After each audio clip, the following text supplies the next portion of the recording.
Section Lassie, Mr. All Even, in NYC. He's so big. They call him boss. He's a boss.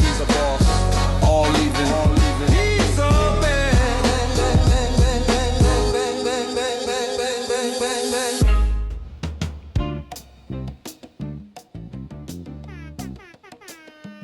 All Even Podcast.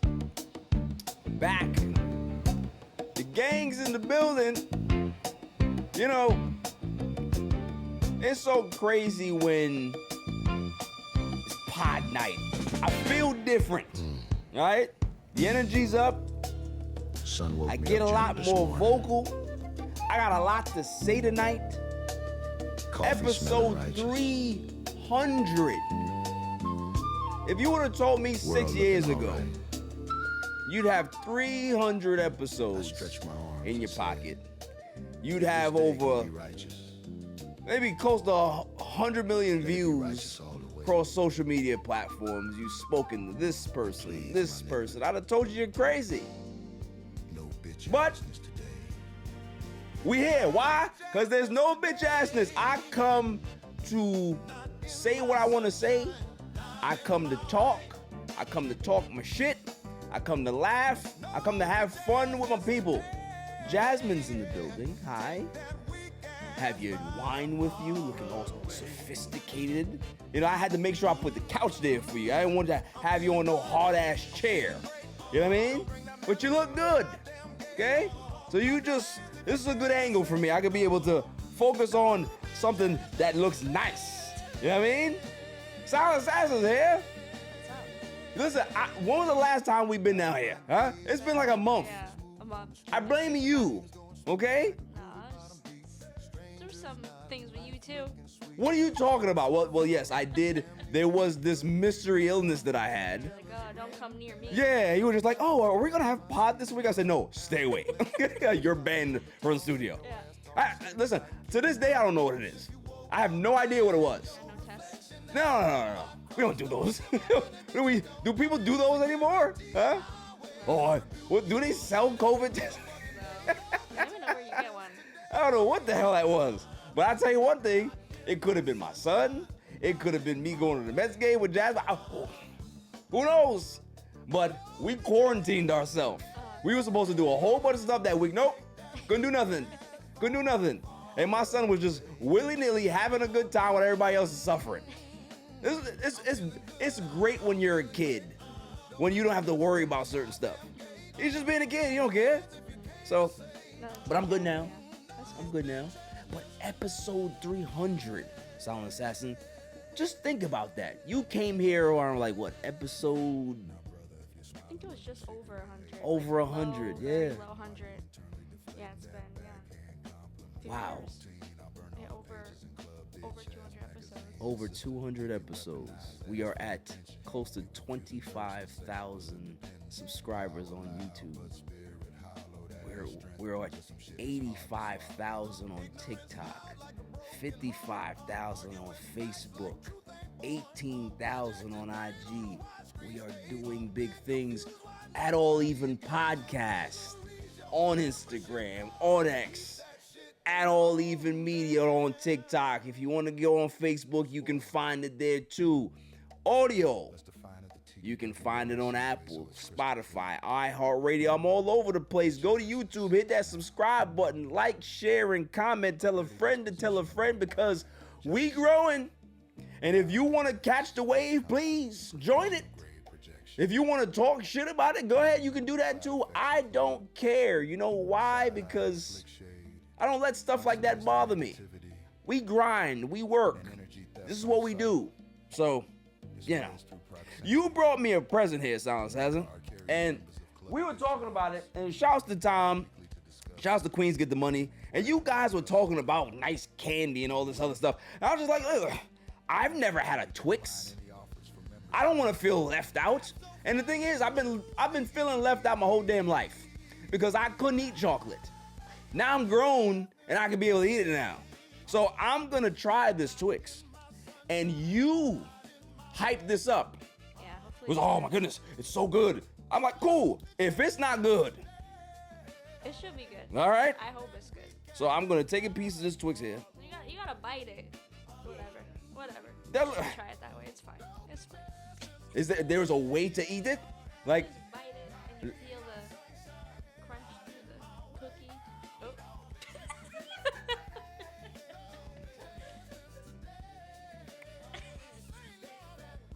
that's pretty good. Yeah. Wow. It's good.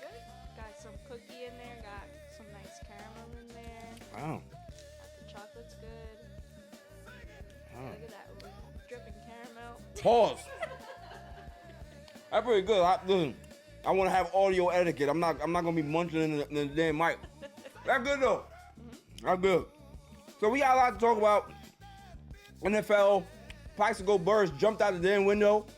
I'm gonna get his ass tonight. Baker Mayfield. There's some issues in Tampa. I want to talk about it. What else we got? We have, I think we have some more NFL stuff. We have Tony Romo. We're going to talk about that. Kawhi Leonard news. I got some Lakers stuff to talk about Jonathan Kuminga. Should they do it? Should they not? And Steph Curry. There's some problems. There's some problems in Golden State. And I feel bad for Steph Curry, so we're going to talk about that. Mets news, the trade deadline is going on. Some people can get traded as the show is going on right now. We don't know. They made a trade earlier. I think was it yesterday? Yeah, last night. Yeah, last night the trade was done with AJ Minton, so we'll go ahead and discuss that. Irrelevant news of the week. And then the greatest segment on the planet, dummy of the week. Dummy, yeah. Now let's just get into it. We're not going to waste no time. That Twix is good, I'm telling you right now. Plaxico Burress. I'm going to start with him. He was on a show, and I think it was the craziest pod combination you can think of, right? Lil Wayne and Craig Carton on a podcast together, and they had Plaxico Burress as their guest. And they asked him the question about, his time in prison, being on the Jets, and he was just like, he would rather, or I think that he said the feeling, I'm paraphrasing, the feeling is, it was like him being in jail, being on the Jets. Because he said every day in jail, he felt like a loser. Right? Like, the doors would close, all this stuff, and he's just like, yeah, I'm a loser. He said he had the same feeling being on the Jets. And listen, we all know how fun it is to poke fun at the Jets. We've been bad for the last 16 years. Everybody knows that. But here's the problem in regards to what Plaxico said. Plaxico Burress joined the Jets in 2011. The Jets were coming off back-to-back AFC championship games in 2009 and 10. In that season, 2011, they signed Plaxico Burress to be able to be the big target receiver, be a red zone guy. Didn't work out. They were 8-5 at one point that season and finished 8-8. That's not the same team that you saw that was inept and couldn't make the playoffs after that. This was a team that was coming off 2 back-to-back AFC title games. So you can't make the comparison of being in jail and being on the Jets because the Jets weren't losers at that time. You might have just forgotten the timeline, dog. So I'll remind you of who you are. You're the guy that shot himself. And not only did you shoot yourself, but then you went to jail for it. Fuck out of here with that bullshit. You want to go ahead and go talk shit about the Jets. You shot yourself and then went to jail for it. You're the biggest LOL at that point. So you want to go ahead and go try to rewrite history. No, we know who you are. And on top of that too, that was your last year in the league. What were your stats? 45 catches, 612 yards, 8 touchdowns. Didn't sound too impressive to me because you were shot. Just like you shot yourself before you went to jail. So you want to go ahead and go talk about having, you know, the same experiences when you was in jail. The Jets, no, it wasn't, dog. No, it wasn't. Were the expectations high and the Jets didn't meet those expectations? Cool. But to call the Jets the losers, but maybe it's because you were on such a high with the Giants. You were the man. It's won the Super Bowl. You had the go-ahead touchdown in the Super Bowl against the Patriots. You were that guy in New York until you shot yourself. And then everything changed after that. But don't try to throw shade at the Jets. I'm not saying that the Jets are a great historical franchise, because they're not. I'd be lying to you if I said that. But in regards to trying to make them something that they weren't back then, you're lying. You're lying, and you're trying to get clicks and views on a podcast that nobody even knows about. So salute to you to be able to try to get all this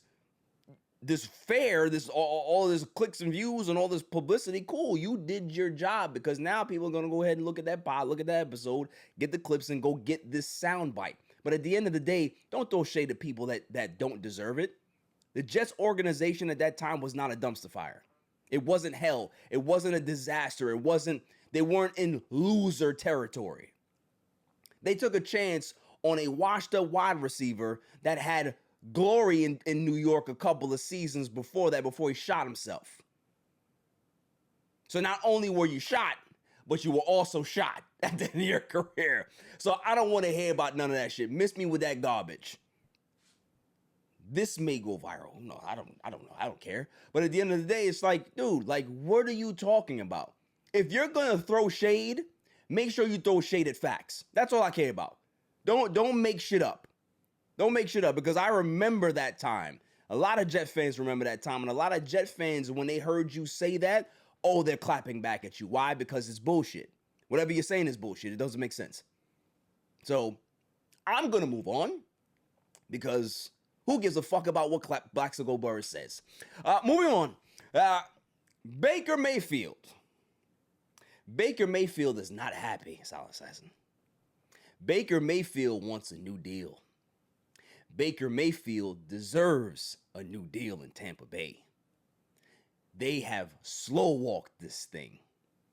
And he said recently, go ahead and go pull this up, because I always like to get sound bites. Un momento, por favor. He is not happy. And I don't blame him.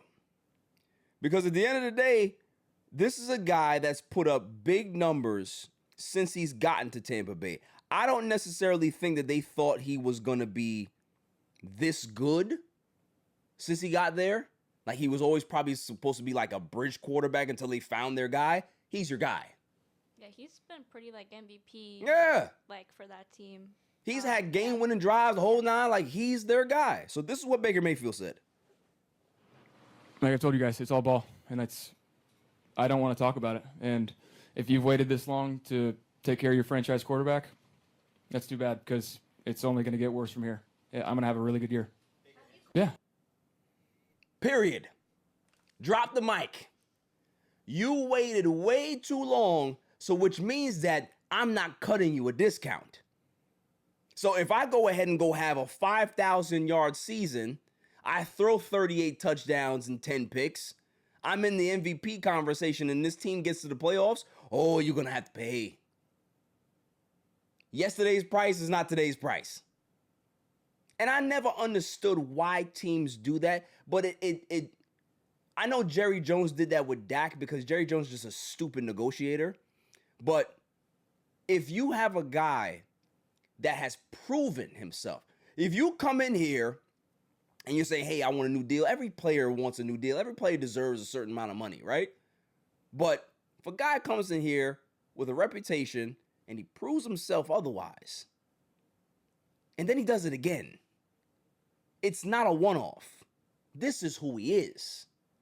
He has not saying he revolutionized or changed the organization, but you're talking about a guy that came in when Tom Brady was there, came after that, and stabilized the ship again. They didn't go down. They're not a lottery team. They're not a terrible franchise. He has stabilized the quarterback position for the Tampa Bay Bucks. So why wouldn't management look at a guy and say, you know what? Yeah, we might want to get younger at the position, but Baker Mayfield's only, 31 years old? Quarterbacks go until they're 40. Like this is a guy that's not slowing down anytime soon. It's not like saying this guy's a 38-year-old. You gotta understand that you want to move on from a 38-year-old. It's a 31, 32-year-old quarterback. And he, like, even himself, like, kind of found his way there because, like, he didn't have the greatest season earlier on and then struggled. Got to where he was now, and this is, like, where he's meant to be. Yeah. For himself and for the Bucks. Right. Like, they and they're, like, they have some, I know, Evans just left, but, like, they have some really good pieces. Yeah, there they got to, some like, young build guys. around and really could be, you know, playoff contenders every single year, even, you know, who knows, like Super Bowl contenders. Right. When they just won not that long ago. Right. So it makes no sense. I just, like, after saying something like that, like, I believe he's gonna have a good season, but, like, you better hope you have a good season after saying something like that, just because, like, it could go. Well, I don't doubt it. You know why I don't doubt it? It's because if you're looking at his numbers over the last 3 seasons that he's been there, 2023, he was 4,000 yards, 28 touchdowns to 10 picks. 2024, 4,500 yards, 41 touchdowns to 16 picks. And last year, 3,600 yards, 37, 26 touchdowns, and 11 picks. So this is a guy that he's a good quarterback. Yeah, he should get paid, Yeah, he's a top 15 quarterback in the league. He needs to get his money. Like, and then now he's motivated against the team that he's playing for to be able to get paid. So a motivated Baker Mayfield normally is a good Baker Mayfield. So I'm rooting for him. I've never truly been like a huge Baker fan, but I like the fact that he's seen some adversity in his career. He was the number 1 pick. He was the guy in Cleveland, didn't work. Then he got bounced around. He went here, and now he's in Tampa, found a home, and he's thinking, oh man, like I've done so much here already. I've proven myself. Yeah, I feel like a long-term extension is needed at this point. And they over here talking about, yeah, well, we'll get there, Baker. No, fuck that. I need it now. Give me my money. I'm not no, what's his name there on the Cardinals that we were talking about months ago. What's his name? Brissett. Yeah, I ain't no damn Jacoby Brissett. I'm not no career backup. I'm over here clanging and banging. Give me my money. So I'm hoping that he does, because when he says, I need 70 per, what are you going to do? Not give it to him? Okay, cool. Then his free agency and gets it somewhere else. And now you're without a quarterback. Because, like, even, like, granted, like, the rookie draft, like, who are they going to get? That's going to, like, replicate what he's doing. I mean, that bad man is coming out there, you know. That bad man is coming out. You know who we're talking about. Yeah. We'll see what happens with the Giants this year. He could come in. It's not going to happen. If Jackson Dart ruins the culture.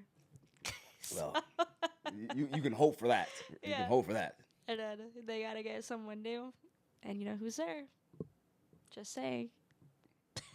Just because you had a Manning before doesn't mean you're going to get one now, okay? He's going to the Jets. That's who we getting. Or let's go get Baker Mayfield, all right? Go call my man, I can't remember his damn name, the GM. I like the guy. Go get Baker. If he can't get his money over there, we'll take him. Is it Mogi? Yeah, Mogi, whatever the hell his name is, all right? He over here cooking. I'll take Baker with the Jets. It's better than Geno. It's better than Geno. Get him the hell out of here. You know how I feel about Geno Smith. I'm not putting on that Jets hat until he's gone. So I'll wait a year. Wait a year until it's over. Then I'll put the Jets hat out. No? So, like, you have to stick to that even if they do win. Yes. And they're good. You can't touch the hat. I can't touch the hat. Even if this is their year and they win the Super Bowl. It's still in the box. Can't touch Remember, I taped the box up. It's in the box. I am not touching the Jets hat. Okay. Because I refuse to support Geno Smith. I refuse. So, but Baker Mayfield, yeah, I'm hoping that he has a good year, just because the numbers are there, the consistency has been there, the leadership has been there. Like, go ahead and go listen to all the Bucs players, all the offensive players. They rave about his leadership. They rave about his passion and his desire and his ability and his willingness to be able to be humble and improve. This is a guy that has done a lot of stuff. So it's like, why wouldn't you want to pay him? a prototypical franchise quarterback. That's what you want. Sometimes some of these teams, I was like, what the fuck? Like, what do you want? What more do you want? Is it because he's not tall enough? Is that what you want? You want somebody who's 6'5"? Okay, then go get a bum who's 6'5" then. Go get a guy who's 6'5" and can't throw like Baker. Just doesn't make sense. Yeah, because it's like, this is every game that he plays, the more the dollar goes up. Yeah. And like I don't know, like, what you're waiting for. Like, you've seen, like, this would be any player. Like, you've seen the track record, like, their success and that there's no depreciation. Right. Like, you gotta pay them.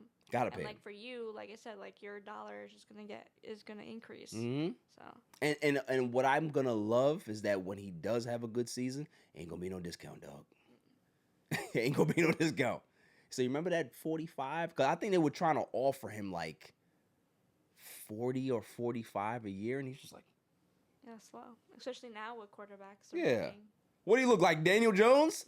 Don't be giving me no Daniel Jones money. I'm way better than his ass. Don't give me no Kirk Cousins money. I'm better than him. I want Dak money. Because at the end of the day, I mean, it's kind of the same player. You look at the numbers. Yeah. Very similar. So that's all I'm saying. Like, I am not a Baker fan, but I'm a fan of the work that he's put in for Tampa Bay. I like players like that. When you struggle and you bounce back and you continue to be consistent. I like stories like that. And he's done that. He's proven it, and he deserves his money. Moving on. What the hell is going on with Bijan Robinson's hair? The man looks like Goro from Mortal Kombat. You know what Goro is? Goro's he got 4 arms and he has the same hairstyle. I sent you the picture on your phone. Yeah, Like, put that one up, yeah. yeah, looks like Goro. I thought that was like an alternate Hulk. I didn't know who that was. It's crazy. Yeah. Like, I saw them, like, there's no way this picture's real. Like, I had to, like, research to see, like, is his hair really like that? And then I did see, like, some training photos, and he does have, like, some hair on the side, but the top is, like, still there. But how is that going to fit in the helmet? So I'm like, yeah, like, because that was, like, pointy. Like, I'm like, this probably hurts. Yeah. Because, like, being a girl and, like, having, like, ponytails sometimes, like, it, like, gives you headaches and stuff. So his thing has, like, that, like, piece of jewelry, like, on, I don't even know what you call that, like, that thing at the bottom, and then the hair is hanging over your head. I'm like, that's gotta hurt. He looks like a thought. That's what he looks. Yeah, it's crazy. Get Bijan Robinson's thought ass out of here. What kind of hairstyle is that, man? That weird. Nobody can take you seriously with that. You're one of the best running backs in the league. Don't come on, man. Come on. Yeah, I don't know what sometimes, like, with these NFL players, like the hair that they show up with. Remember, like, Cam Newton had some weird ones. Cam Newton's just he just be out there. What's the guy? I think he changed his name like 5 times. Chosen Anderson, Robbie. Oh, Anderson. yes. He had some weird haircuts. And you know what it is? Like, guys always want to be so different, so unique, and they want to stand out because, I'm the only person doing this. Or maybe he wants to start a trend. Maybe he wants to have little kids looking like Goro out there. I don't fucking know what's happening. But no. Yeah. This ain't the move, bruh. No. And listen, here's the thing. You can have a hairstyle like that, right? When you're rushing for 1,700 yards. Don't have a bad season. Because if you have a bad season, it's curtains for you. It's curtains for you. The memes are already going crazy right now, but if you have a bad season looking on the sidelines with that shit on when you have your helmet off and you're playing bad, open season on you. Open season like you gator hunting. It's going to be crazy for him. Yeah, it looks like, I can't imagine, like, with putting on a helmet, like, the pressure that's going to be, like, on his hair. Don't make sense. That, like, it's going to hurt. It don't make sense. And, like, yeah, just the pictures and memes of him, like, next to, like, I seen, like, with the genie, like, Will Smith from Aladdin, like, the side by side. Literally the same hair, bald and little, like, ponytail of hair flipped over his head. Yeah. So funny. So, moving on. Tony Romo. I love me some Tony Romo. I do. I think Tony Romo is one of the best analysts in sports, not just football. He's great at what he does. And CBS is glad to have him, or they were. Because now they put him on leave for, an undisclosed amount of time indefinitely. Because Tony Romo he had one of those drunken, stupor, DUI pullovers, man. And I feel bad for him because if there's some stuff going on, some demons that he's not dealing with, it's rough, right? But I think that, I don't know. I want to ask you the question. Like, the report came out. We knew that he had the DUI and all that stuff. The body cam footage is now out. Do you feel that it's overkill when they go ahead and put stuff out like this? Or is it open season for them to be able to report everything and be fully transparent? Like, what are your thoughts on that?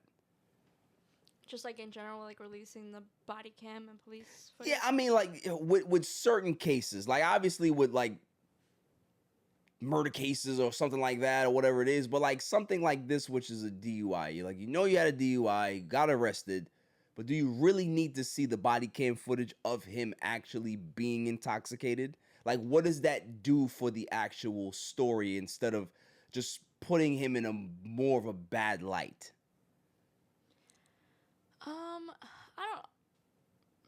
I personally don't see like anything wrong with it. Yeah. I think like granted, when it's a celebrity, like it gets highlighted way more than if it's just like a regular person. Yeah. So like, why do we care if it's just this random guy on the street, whatever? Like, I know Justin Timberlake had one that went viral. Some other like people. So like the Tiger Woods, we're talking about like Tiger Woods one like not that long ago. Yeah, Tiger Woods is crazy. It's just like at the end of the day, like they're just regular people. Yeah. Like, so I don't really find anything necessarily like wrong. Yeah. With it, but it's just like crazy. Like we always talk about like these people in these big positions, and they're just so stupid to get behind the wheel when they could afford anything, get an Uber, whatever, and then you're acting crazy, could kill somebody, could kill yourself, and like driving under the influence is the dumbest thing anyone could do. Absolutely. Because you're like, no, I'm good, I'm okay, but you don't realize like you're putting everyone's lives at risk. Change anyone's life, and it always happens to be the person that's sober that gets hurt, and now the person loses their life. Yeah. So I don't know. I think I could say he's done with his career at CBS. Yeah. So I don't think we're going to be hearing him anytime soon, or at least he'll have a suspension come the NFL season. Yeah, listen, if they wanted to fire him, they would have fired him. Yeah. They're not firing him, and the reason why they're not firing him is because it's the age-old, tradition, I would say. Talent gives you more chances than anything else. When you're super talented, people will always give you more chances. No matter if you're a piece of shit, no matter if you're, you've had 10 chances already, somebody's always willing to give you another one. Why? Because they think about the talent. This person's so talented. If he can be able to just figure it out, we can be able to help him. We can be able to rehabilitate him. We can be able to. It's always that when you have talent. When you don't have talent and you got an opportunity, you go ahead and have a misstep, they will kick you out the door faster than a soccer ball, right? But when you have talent, that's what's going to save him, and that's why we're here. And a couple of years ago, didn't he beat up some old man? Like, this is a guy that's had some transgressions over the years, and yet he's still there. Yeah, he might be on leave or whatever it is, but they didn't. If they wanted to fire his ass, they would have fired him. Mm-hmm. Yeah, give him X amount of suspension, whatever. Yeah, maybe like unpaid leave, whatever. But yeah, because like honestly, like, well, as a football fan, I don't like him because I'm a Giants fan. But like as like a just fan of watching football, like he's like a very tolerable, like the one that I like to watch. Like I Yeah. like having him on the broadcast and whatnot. Now we're gonna have to hear what's his name? What's the other guy's name? With a big head. Yeah. I can't stand his ass, boy. Terrible. Why can't I think of his name? He's a tight end. Yeah. Oh my god. With the big head. Well, I'm looking it up right now. What the hell his name is? Oh my god. Can't remember his name, but that dude, Greg Olson. Yes. Get Greg Olson the hell out of here. Tony Romo, you have ruined CBS broadcast for us now because we gotta listen to Greg Olson for the whole damn year. And on top of that too, CBS they cut off Tony Romo's greatness. You know, they took away his superpower because remember he used to be the guy that used to call the play before the play happened. They told him to stop doing that because it's like, yo, dog, like you're kind of like showing the broadcast up. So you took away his super. Why would you do that? He's a savant. You can't help but be good. Greg Olson can't do that. He can't do that. Maybe that's why they like him. Because he's not Tony Romo. He would be able to just call a bland-ass game. It's the worst. It's the absolute worst. So Tony Romo, listen, dry out, okay? Go do what you got to do, man, and come back. Maybe he doesn't come back to CBS. Maybe Fox will take him. Somebody's going to take him. The talent like that, you're not going to just blacklist him. That's not going to happen. It's not going to happen. But if he was black, he'd be blacklisted. You know that. If he was black, it'd be over for him. But yeah, so we'll see what happens with Tony Romo. But, you know, demons are a hell of a thing, man. You know, demons are a hell of a thing. It doesn't matter how much money you have, how much celebrity you have. Like, there's something going on with him. And, you know, it's unfortunate to see. But all right, where are you coming from? The golf course. And I'm going to meet Grandma and Grandpa. Okay. All right. He's coming from I'll the take a golf driver's course. license from you. Gonna go see Grandma and Grandpa. What's your name? Deputy Court. So I want to meet Grandma and Grandpa, and I passed the Gore, which is the place you're talking about. That Yo, and you can see him too, saying I right? went over In the the body white cam, yo, he is sauced. What's a good phone number for you? Sauced. I just like you said, I just don't understand why if you got money. Like, he could be as drunk as he wants to be, just as long as you paying somebody to drive the car. Mm-hmm. You could be in the back, passed out, doing whatever the hell you want to do. Go on a drinking stupor for all you can. It doesn't matter. You're not driving. Mm-hmm. Yeah, I think personally, like, honestly, when I'm drunk, the last thing I want to do is drive. Yeah. Yeah. I want to sleep. Yeah, like, and even too, like, I never, like, had that thought of, like, I'm being drunk. I'm like, oh, like, let me go and drive. Like, let me go get my car keys and go somewhere. I think it's crazy. I don't know. I think it's an ego thing. Like, I could do it. Yeah, like, I'm fine, yeah. whatever. And the thing is, too, like, you know, if you don't have people around you that can be able to get to you and tell you something and tell you the truth. Because think about it, he was drinking somewhere. Mm-hmm. I'm sure he wasn't drinking by himself. If he was drinking by himself, then that's a concern. But if he was drinking socially, there's other people around that are drinking, and you don't take responsibility to be able to try to stop him from getting to his car, then you don't need to be around people like that. You know what I mean? Like, that's the biggest thing is like you got to look out for your people. Mm-hmm. There's no way I can see somebody who I like or my friend or even somebody who I'm associated with.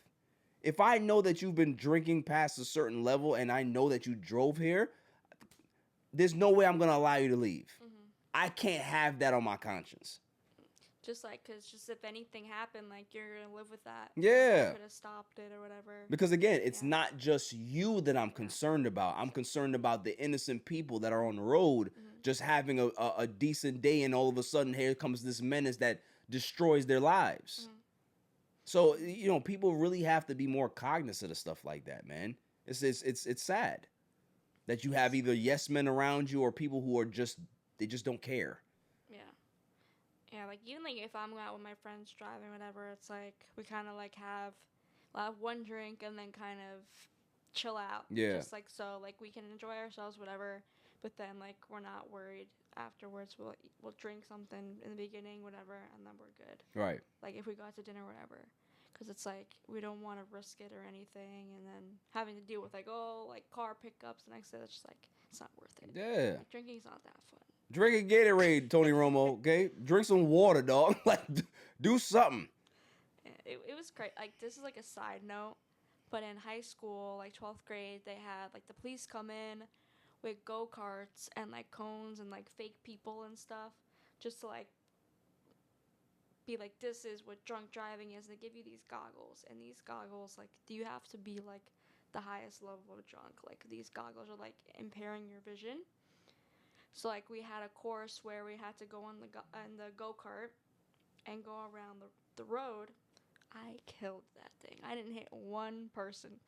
Get out of Am I here. psychotic? Literally, these goggles, you can't see anything. Oh, you can be So able to I was focus like that. It's like all like it's like drunk vision, but Yeah. like to the max. Right. And you had to go through that line and hit nobody in there. And the police was like, "What the hell? Like, yo, she might be trouble." We gotta watch this one here. Yeah. We gotta watch this one here. Yeah.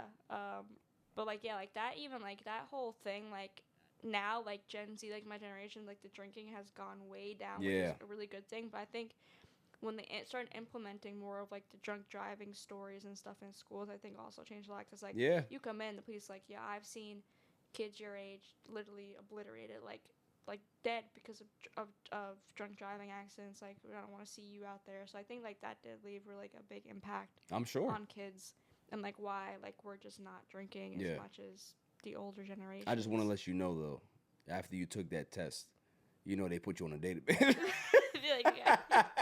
They put your name on the database and said, listen, we gotta watch this one over the years and make sure that if this name comes up, we know exactly why her name is on this database. Okay, because she aced this test and she wasn't supposed to. She wasn't supposed to do that. There's no way you're supposed to be able to turn and understand where the turns are and you don't hit nothing. All right, so we put her on the database. Okay, put her there. It was like people running over cones and whatnot. It was crazy.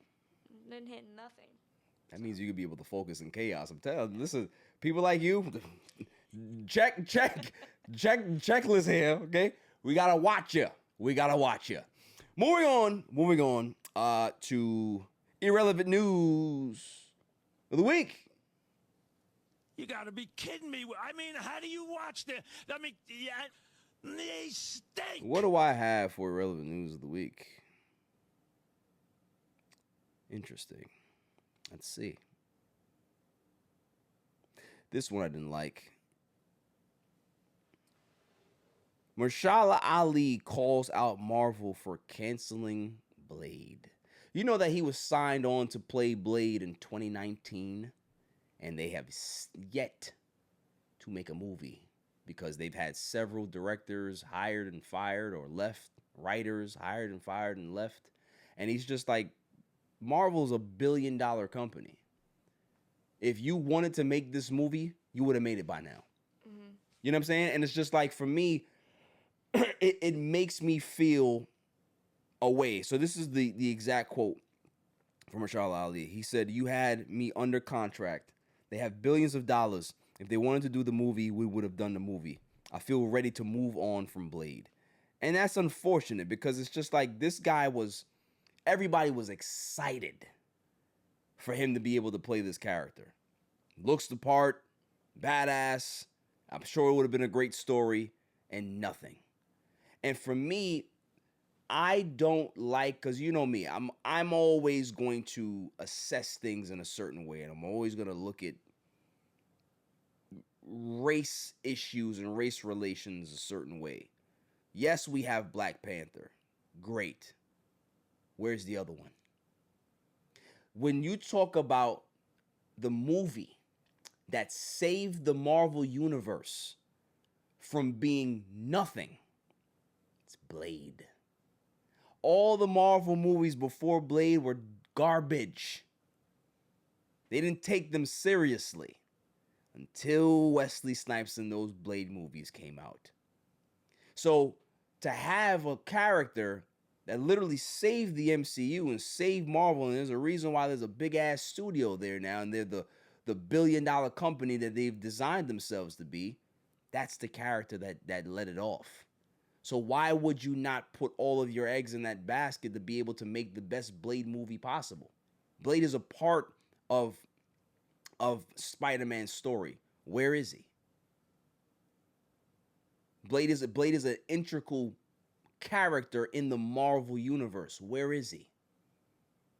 You give us Channing Tatum Gambit before I see Blade on camera? You give me Captain Marvel? What the hell do I care about Captain Marvel? Who cares?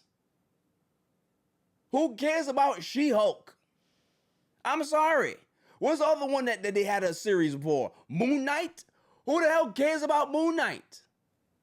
You're wasting all of this TV time and money on garbage. Thor, Love and Thunder, garbage. I can't get a Blade movie. I can't get a Captain America Part 2 with the Black Captain America. I can't get stuff like that. You have Wonder Man, that was a good series that just came on. They just announced season 2 and then all of a sudden they cancel it. And who's Wonder Man? Black guy. Like, when people tell me to stop playing the race card and then I see shit like this, what do you want me to say? What do you want me to say? When you have good projects that are there that are not being either extended or canceled, or they just don't have them in production. Supposed to be happy about it? Absolute rubbish. I can't wait till they redo the X-Men because I want to see how they do Bishop. Bishop is one of the most intriguing characters in the whole X-Men saga. Let's see how they depict him on screen.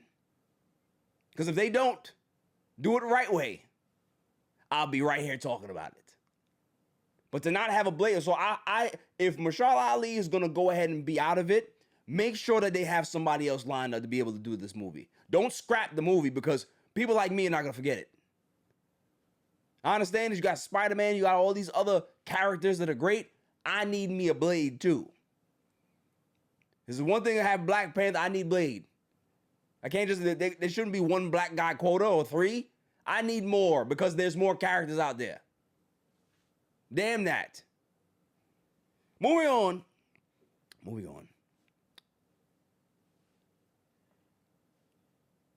Oh, I'd like to ask you a question about this. That girl that was at the Usher concert. This is the thing that I don't understand, right? And help me understand. There's 2 women here. There's 2 women that love Usher, love concerts and all that stuff, right? But we're not even talking about that. Why do we platform bullshit? This is somebody that went to a concert and did not want to engage with the star on stage. Why is she being interviewed about what the fuck her opinion is? We shouldn't care this much, correct? No. You took your ass to the Usher concert, and you talk about you wanted to see Chris Brown. Cool. Then if you wanted to see Chris Brown, then take your ass and leave. Because like even the point to get up the stage, like you just could have said no. Like just no, it's okay. Yeah. Thank you so much. I just want to sit here. But you want to go ahead and go because you want the attention. Mm-hmm. That's the thing about this society and this era that we're in, is that people crave the attention because she's getting exactly what she wanted. Her 15 minutes. Go ahead, babe. What you saying? Well, she wasn't sure who was going to be up there. Right. So she was hoping that Chris would have been the one to be there. But you're visibly seeing Usher there. So you know that Chris is not there. Well, isn't it like some type of surprise when they go up there? They're not sure who's coming out? I don't know. I don't know how that situation is. The tour is like a hybrid tour, so like it switches between Usher and Chris Brown. Got it. Like so it's on and off? Mix match, yeah. Yeah, so she thought that Chris would be the one to come out. That night? She wasn't sure, so she went up there hoping that it would be Chris. But why behave that way? Well, I don't see anything wrong with how she behaved, because if I'm not feeling the person that came to me, I'm not just gonna sit there and let this man caress me when I'm not feeling him. So I actually respect her for not allowing him to do that to her. And it got her kicked out of kicked off stage. They should ban her. But she stood for what she believed in. She wanted Chris Brown to come out. He didn't come out. She wasn't feeling it. And that's just how I see it. But babe, what I mean is that you know that there's either one or the other. It's roulette. If you didn't know who was coming out, if you saw that Usher was there, you could literally say, I would like to opt out of this experience. You know that he's there. So now you're being performative, is what I'm saying. You had ample amount of time to be able to opt out of that experience. You didn't want to do that. You wanted to go ahead and show up. That's kind of corny. That's all I'm saying. Like, you know what I mean? Like, you stand on what business? Like, you're at a concert. If you don't want to experience the entirety of the concert, then take your ass home. You know what I'm saying? And then now everybody is platforming you for what? For what? What are they platform? What do I possibly have to ask you outside of the things that you've already said? She gonna get a podcast now? She gonna have 80,000 people following her because she stood on business? She didn't want Usher to do his thing that he's done thousands of times for 20 plus years? You corny for that. Seriously. Like, if you know that this is a hybrid tour, there's a chance that Usher's gonna be there. Don't do that. Because now you're gonna mess it up for everybody else. Because now they're gonna have to change protocols. Do you want to see Usher? Do you want to see Chris? Right.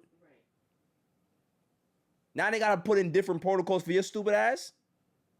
Or just not give her the attention at all. But we live in a society that we know how things are. If she didn't want to be up there, get her off the stage. Right. And move on. I would listen. If she was gonna behave like that, Usher did it the nice way. I would have did it like how they did it with Showtime at the Apollo back in the day. I'd have had Sandman come out with the hook and drag her ass the hell off stage. That's what I would have did. Give her a nice big boot to the back. Get off. You're embarrassing the man. Don't do that. Cause it's like also like her. I get what you're saying. Like, if you're not into it, like, you don't have to be into it. But like, her reaction was like, I feel like she was like looking for like a meme. Yeah. Just like her like face was like with her eyes were all wide. You can tell and she was trying to look for attention. Cause like, also too, like, I feel like that's like, granted, like, you don't want to be touched by somebody, like, that's consent. Like, I get that. But like, this, I feel like also too, like, isn't a normal experience. Setting, yeah. Like, you get called up on stage, like, this is a once in a lifetime thing. It's gonna be a little different. Like, if you're not into it, like, you could show like you're not into it. But like, the way like I got from her was like she was kind of looking for like a meme trending moment, and like that whole like after the fact of her being talked about it, it's like, who cares? Right. Yeah. You're 15 minutes up, dog. Because what about the old lady, like, that her boyfriend dumped her because she was like looking the cherries that looked like balls. Right. Usher was holding. Like, she didn't get no like talk about it because like she acted like a normal like. Yeah, she like, enjoyed the experience. Yeah, but for this girl, like, she's like, there's nothing mean like, oh, like Usher smells like shit or something. Like, he smells bad. Like, people have been like, oh, like making like memes about it, like, oh, like when a dude smells bad. Something like that, just like quotes and whatnot, like making like assumptions or whatever, and like memes about it. And then she was over here, and she's like, oh, because, he doesn't look that good in person. Neither do you. Like, come on now. These people, I don't know where these people come from. I'm telling you, I don't know what timeline we dropped into, but I want to leave. I want to leave it. I want to leave this timeline. Like, leave it where it is and throw a rocket launcher into it and never have it come up again. It's trash. It is trash what's happening right now. The people that we platform and give a stage to, it's embarrassing. Because, like, what's her talent? To get this, like, she just made, like, a funny face while Usher's, like, laying on top of her or whatever. And this is the next best thing. Like, this is our next talent. Right. This is the next Hawk Tua. Exactly. Yeah. Next Hawk Tua, where's she at now? Huh? Where's she at now? She stole everyone's money. Stole everybody's money. Hiding in a cave. Unbelievable. So yeah, I'm over. Moving on. I would talk about. I'm not gonna do it. I'm gonna be nice. I saw this. This made me very sad when I saw it. It was, the world we grew up in no longer exists. I looked at this post, and I must have looked at it for a good 15 to 20 minutes, because I'm just like, yeah, I miss that. Like, Blockbuster. I remember going to Blockbuster on a Friday night. Go ahead and go pick your movies. This is what I'm watching for the weekend. If you got homies coming over, if you got family coming over, it was always a thing. You know what I mean? Like, I miss that, because there was just something intimate about going to a store, looking for your movie, finding something that you've never seen before. Oh, let me give this a try. And go and experience that at your house. It's great. We don't have that. Everything is at your disposal now. You don't have to go anywhere to do anything. If I want to stream a movie, I can stream it from my phone. There's no experience anymore. Thank God we still have movie theaters for people to go to. But could you imagine in the next decade that we don't? Mm-hmm. It's very possible. Yeah, because, like, I mean, they are going out of business. Like, right. Movie theaters are going They're bankrupt. consolidating them. Yeah. It's just crazy. Like, I remember Blockbuster and just, like, having, what was, like, the 3 for $15 rental or something like that. It's like, oh, like, I want to go see which one of these movies is on sale. Like, yep. I want to get this one. I hope it's on sale. I remember the expense. Because, like, honestly, if you bought a movie there, like, it was expensive. Yes, it was. Like, yes, so, it was. when they had the 3 for $15 deal, like, oh, my God. Like, I was so excited as a kid to get. It's on cloud nine, man. Yeah. Like, you know what I mean? Yeah, and, like, something fun to do. Like, okay, like, you know, we're not going to go out to movies this week, but, like, let's go to Blockbuster and get something we could watch over the weekend. Right. It was always a family thing. Yeah, like, mom gets one, brother gets one, I get one. Yeah. Dad doesn't. Dad does his own thing. He pays, whatever. Yeah, like, such, like Blockbuster has to be, like, one of the one things from childhood like that. You like, definitely really, miss. really miss. Yeah. Next one here, Saturday morning cartoons. Saturday morning cartoons, man. Like, wake up at 7 o'clock, you know, parents asleep, and you already up. You not waking your parents up like, hey, I'm just like, oh my goodness, it's 6 o'clock. I know exactly what's coming on now. Watch my He-Man, watch this. It was great because you knew that from 6 o'clock to about 1 o'clock, it was all good. Yep. You know what I mean? And then you go from that to going outside to play, interacting with your friends, being whatever it was, but that just started your day. That was like a kid's independence to me, because it's like you wake up independently. You're not relying on anybody else. You're going to go get your cereal, your breakfast, and you're just sitting there watching your cartoons while everybody is still asleep and you can see the light starts to change and everything. I mean, that was beautiful. You just sit there and you enjoy being a kid. It's great. Kids don't have that now. I was like, this is crazy talking about, like, I was honestly thinking about this on my drive to work today. Like, I don't know if I'll, like, explain myself the best way, but, like, and it could be, like, morbid, but I'm like, childhood is just, like, our first, like, death that, like, we go through. Because, like, something that we'll always miss, we'll always mourn, is we're never going to get it Our back. childhood. It's, like, literally, like, a death that, like, we have to, like, still live with. Like, obviously, once we pass on, whatever is beyond, like, like, we don't know. Like, none of us know, like, what that is. But, like, childhood is, like, we still, like, feel and carry that pain, like, every day. Because, like, that's a good way to look at it. I'm not gonna lie to you. Like, it's age comes to us all, right? But your childhood is kind of locked in a box, right? And every so often, your mind will go back to that. Like, you'll see something or you'll hear something, and you snap right back to where you was at wherever it was and what year it was or what age it was, right?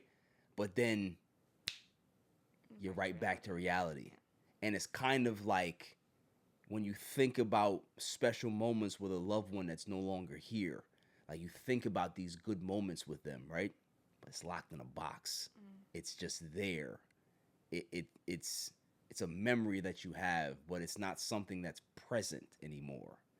So you think about it, you can enjoy it, and then you just end up coping and moving on. That's what you're, So that it's not morbid at all. I understand it because it's something that you can never get back. And a lot of people have that Peter Pan syndrome. Like, I don't want to grow up. I miss being a kid. I just want to stay here. Because when you think about being a kid, right, it's not about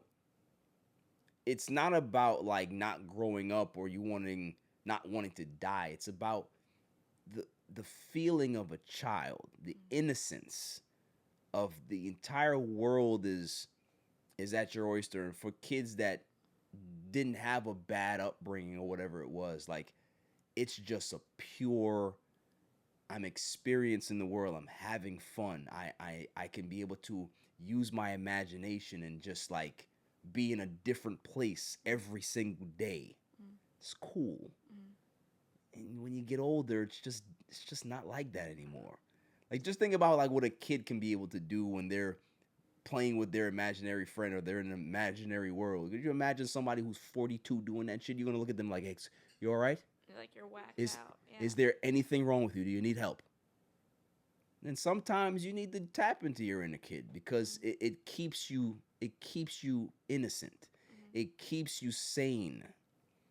But being able to go back there, listen, if I can go into a time machine, I would definitely go back to 1992. I would. 1992 was a pretty decent year for me. I wouldn't know. Yeah, you weren't even a thought. You weren't even a thought back then. But yeah, so Saturday morning cartoons, man. No group chats. No group chats. Yes. Being able to just talk on the phone with your people or being in person with your friends. That was your group chat, that you got in a group and you talked. The anxiety, because I just hate talking on the phone to be with, but the anxiety of having to call someone's house phone. Oh. And, like, being nervous of, like, if the mom or dad was right, because oh my God, it's 7 o'clock, man. I don't think I should make this call right now. Yeah, it's like, I really want to hang out with this person, but, like, I'm scared, like, who's going to pick up the phone? I don't want to talk to her. Yeah, my mom was like that. Yo, it's 5:30. You should not be on this phone. And you could, like, hear, like, if someone else picked up the other phone. Yes. Like, tapping and conversation. Like, sometimes my mom would be, like, listening. Oh, my mom did that all the time. It's like, why you gotta, like, you know, she was definitely a warden / court officer. Like, she was on it. She was on it. The family computer. Man, that was great.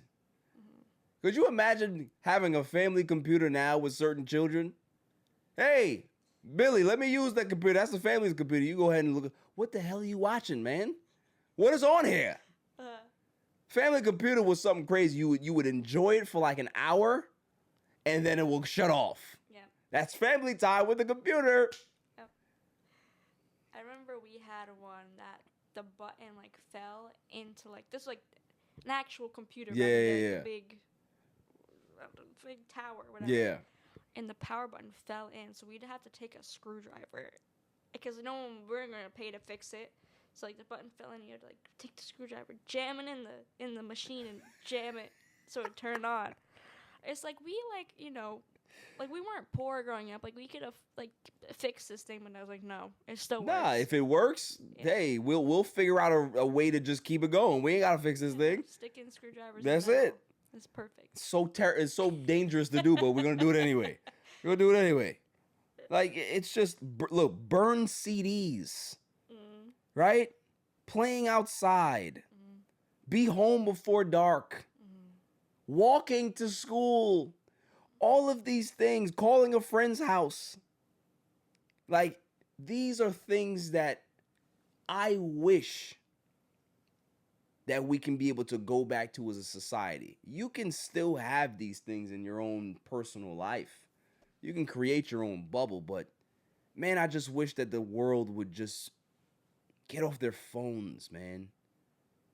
Like it's like have like a dedicated time where like phones just have no service and you're forced to have to interact. I know it's dangerous, you can't do that, but it's like they gotta do something. Gotta do something where it's just like bring that intimacy back where, maybe create Blockbuster again. Bring that shit back. Bring back Toys R Us. Bring back the stores that we loved. That you can just be in there and just get lost for hours. It's just, I sound like an old man, but it's just sad. Oh yeah. Just sad. It really is. Moving on. This is an interesting story here. No, we're not going to do that one. Well, why not? Let's do that one. Final story before we move on. School cook fired after packing extra meals on Fridays for kids who went hungry on weekends. So this cook went ahead and she worked in a middle school for 19 years, never had an issue. She said that she left like a carton of food out in the back for families that don't have it and was caught that she did this, and they fired her instead of putting her on suspension or whatever. You fire somebody who's never had an infraction all because she's trying to help people. How does that even make sense? It's like it's an unfortunate situation, but I'm not gonna say I get it, but like when I used to work at Dunkin' Donuts, and like you'd see people like that could be like, oh, like just need some extra help with stuff. We weren't allowed to give stuff away or like leave because like for health and safety reasons, because there could be like some allergy that you don't know about, and if you leave something like for people to pick up, like I get that. Should she be fired? Absolutely not. Like this just be like she has all good intentions. She wants to help these reprimanded, these sure. Yeah, like hey, like this is not okay. You can't do that. Don't do it again. We'll figure out something to help these people. But like to fire someone over that, like just with genuine intentions, is like just it's crazy. Yeah. When it's like the school can like get involved and take care of it and help these people out, but and get fired something like I feel like that should be like against like it's not a fireable offense, but like I get like I said, like the health and safety concern over it, but like still like it's ridiculous. Just for me, I always go to the humanity side of things, and it's just like if you got somebody out there that's really trying to help people survive, man, it's the bigger picture that's way more important than some fucking protocol that you have. And like you said, like instead of firing her, you can try to create a program that can allow people to be able to have that type of assistance. If you just have food that's just being thrown away, there should be some type of policy or some protocol that is in place that could be able to help people that are in need, right? Yeah. So it's It's just unfortunate. Yeah, like being told like, no, you can't do this, or else you get in trouble because of whatever. Yeah. It's just crazy. So, you know, it is what it is. Moving on. I think that's it for relevant news of the week. You gotta be kidding me. I mean, how do you watch the? I mean, yeah, they stink. I saw this story, and I guess going back to my Jets, Minkah Fitzpatrick said something that was it was very, very like, it was cool because having a guy that just got here and he's already like embodied what it is to be a Jets fan is special to me. So he said this. One thing I want to prove this year, I don't know. I want Jets fans to be proud of the team. I want Jets fans to be proud of wearing Jets hats, Jets t-shirts, wearing the green and white. You know what I'm saying? I grew up in Jersey, and I know how a lot of Jets fans feel. They love the team, but we haven't had a lot of success in the last few years. So I want to go out there and show that we're a team that's going to play with high energy, high effort. We're going to go out there and have as much success as we can, and we're going to be a team that people will be proud to. I love that. I love that somebody came here, understands the culture, understands what it is to be a Jets fan, and is telling you, you don't gotta hide, man. You don't have to hide your jersey away. You don't have to have conversations with people about football and hide your allegiances and who you support. Be proud to be a Jets fan. Be proud to put those colors on and show it proudly. Listen, it's been rough being a Jets fan your whole life. Even for me, like, I took time. I left, had to come back, but I had to come back because it's home, and home is always special. Being a Jets fan, that feeling when the team does do well, it's like no other feeling that you can have. Like, you see how the Knicks fans felt when their team finally cracked through and became the best in the world? I can only imagine what Jet fans are going to feel like when we just get to a Super Bowl. I don't even care about winning, right? Winning is just like the icing on the cake. Just get there where you have the Super Bowl patch on the jersey. Tears. Straight tears for me. Because we've been to one Super Bowl. We've never been back. So at some point, we're going to get there. At some point, the pendulum does swing the other way. And the organization is going to win. And when that happens, I don't even know what the city is going to look like. Because there's so many Jet fans that are out there that have put their stuff away in some closet somewhere. Embarrassed, mad, frustrated. And then that one year they're going to take their jersey out of the closet and they're going to support their team and be proud to be Jets fans. And that's where I think that we're headed. And shouts to Minka Fitzpatrick for being able to put that out there, man, and put that invitation out there and say, it's all right. We know how bad we've been, but nah, not on our watch. As long as we get Geno out here. Once Geno goes, we're good. I can't wait because I'm telling you right now, when the Jets get good, Silent Assassin, I'm going to be insufferable. I'm sick of being the guy that's watching everybody else succeed. I'm tired of hearing about the Giants. I'm tired of hearing about the Patriots. I'm sick of the Bills. They're not New York, okay? They're Canada. We don't support them down here.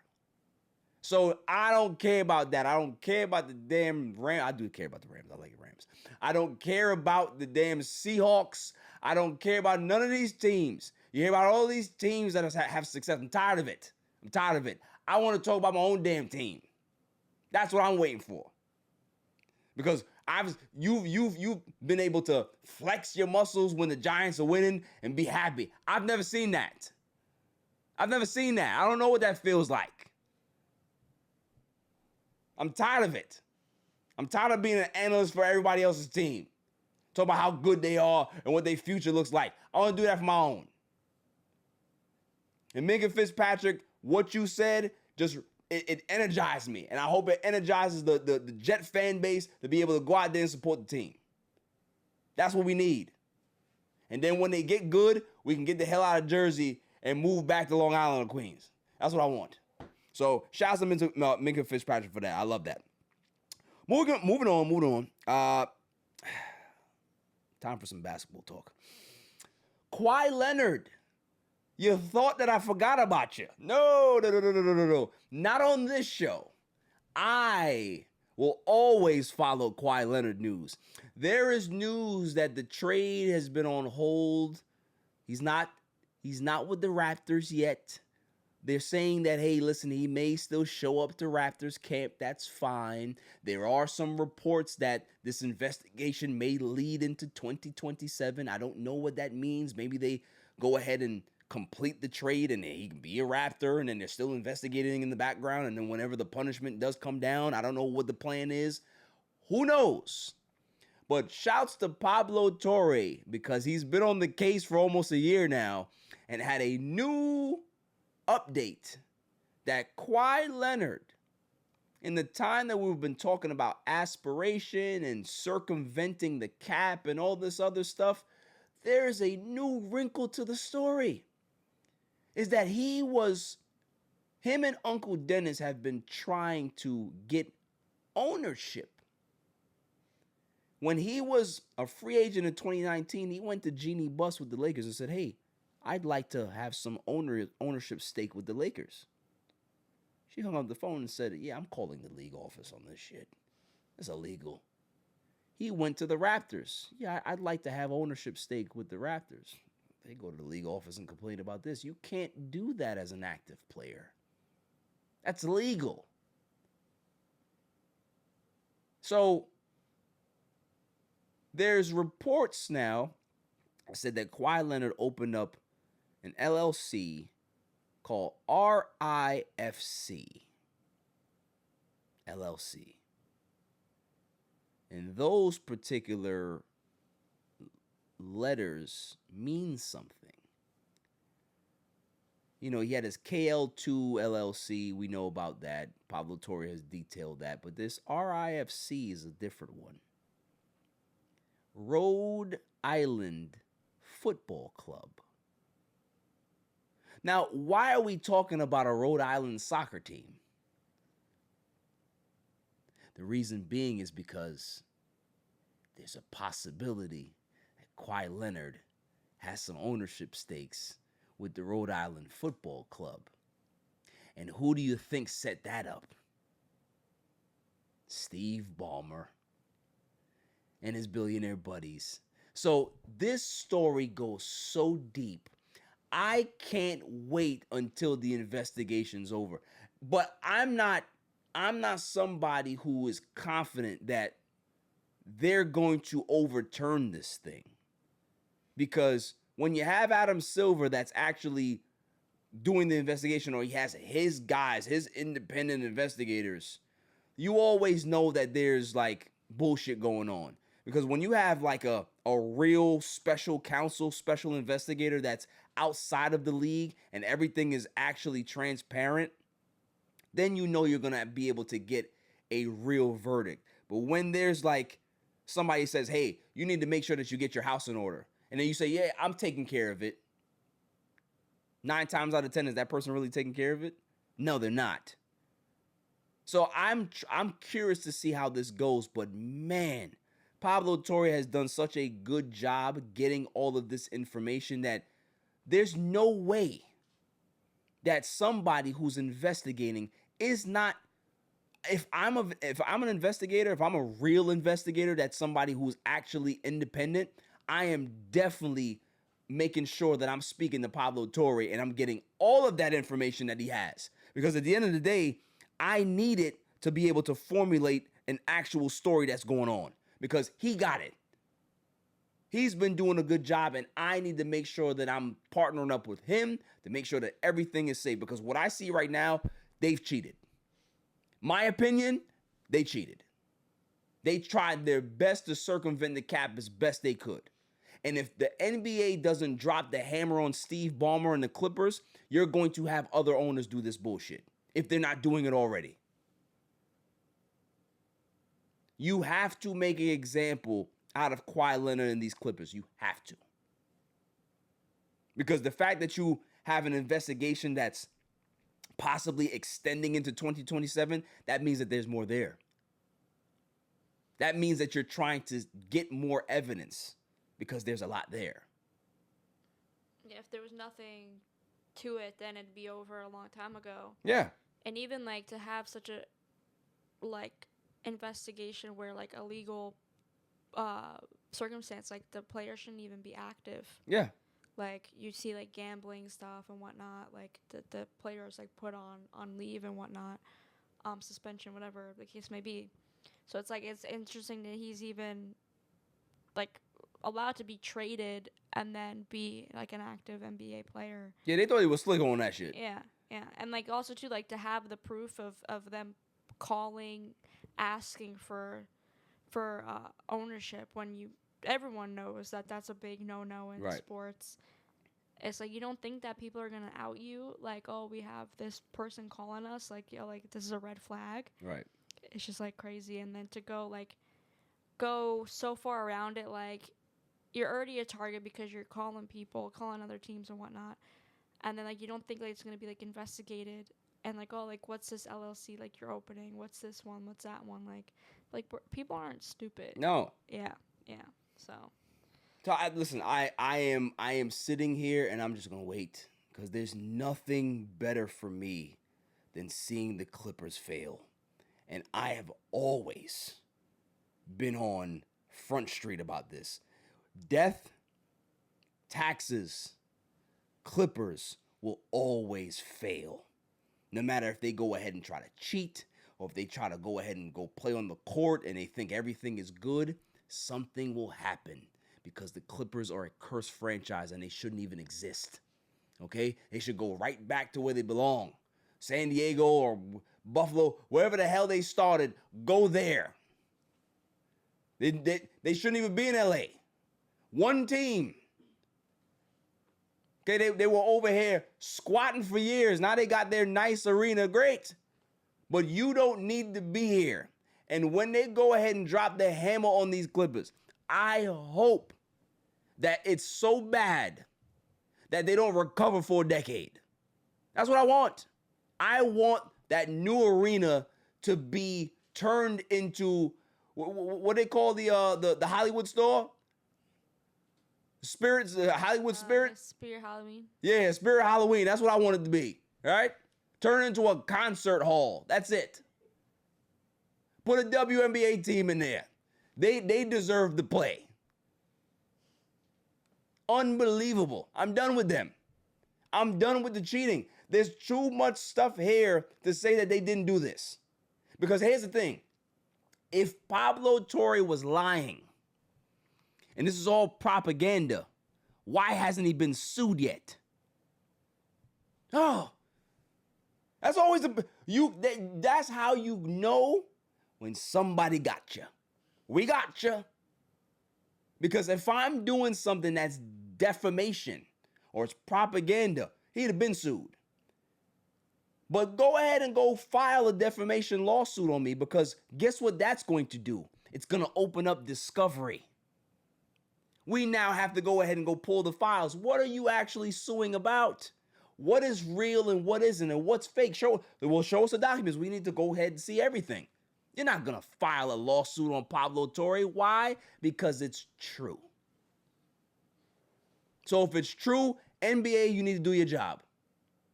And don't have bald head Adam Silver on the case, because he works for the owners. How do you expect him to lay down the discipline on his bosses?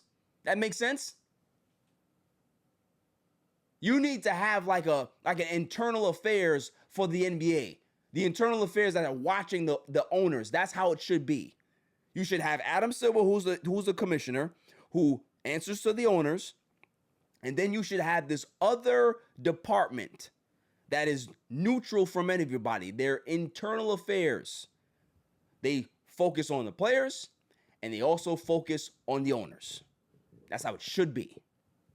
So when something happens like this, they're the department that handles it, and the owners and the commissioner are out of it. They have no say. It's like HR. Yeah. HR, have them figure it Not out. even HR, because sometimes HR works for the house. Most of the time. You can't trust HR. Like, a lot of people don't realize this. If you work at a job, HR is not your friend. HR works for the people that employ them. They're just trained to say, hey, Billy, yeah. What's going on? Huh? Oh my goodness, they said that you're late 5 times this month. Oh, this sucks, man. Sucks. You know, we're gonna go ahead and go talk to them and see how we can be able to figure this out, because you know you are a union member, and we want to make sure that everything is good. They go back to listen. What we gonna do here? He been late 5 times this month. We're going to talk to the union. All right, cool. We'll cut a deal with the bosses. But they don't give a shit about you. They give a shit about making sure that your union dues continue to get paid. That's all they care about. We don't trust HR. HR works for the house. It's like the casino. They work for the house. They work for the house. You need somebody who's an independent body. Internal affairs. If something happens, we're on the case. Y'all not going to tell us what to do. We're going to investigate, and you're going to stay out of the way. Not going to have the commissioner that works for the damn owners. Yeah, I'm going to investigate you. I'm going to make sure that this goes. That doesn't make sense. Doesn't make sense. So, moving on. The Lakers.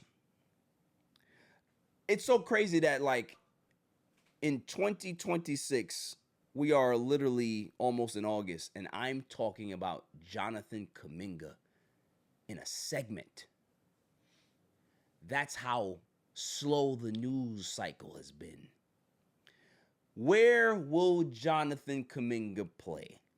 Rob Pelinka has been hot after Jonathan Kuminga, but Jonathan Kuminga wants a certain amount of money.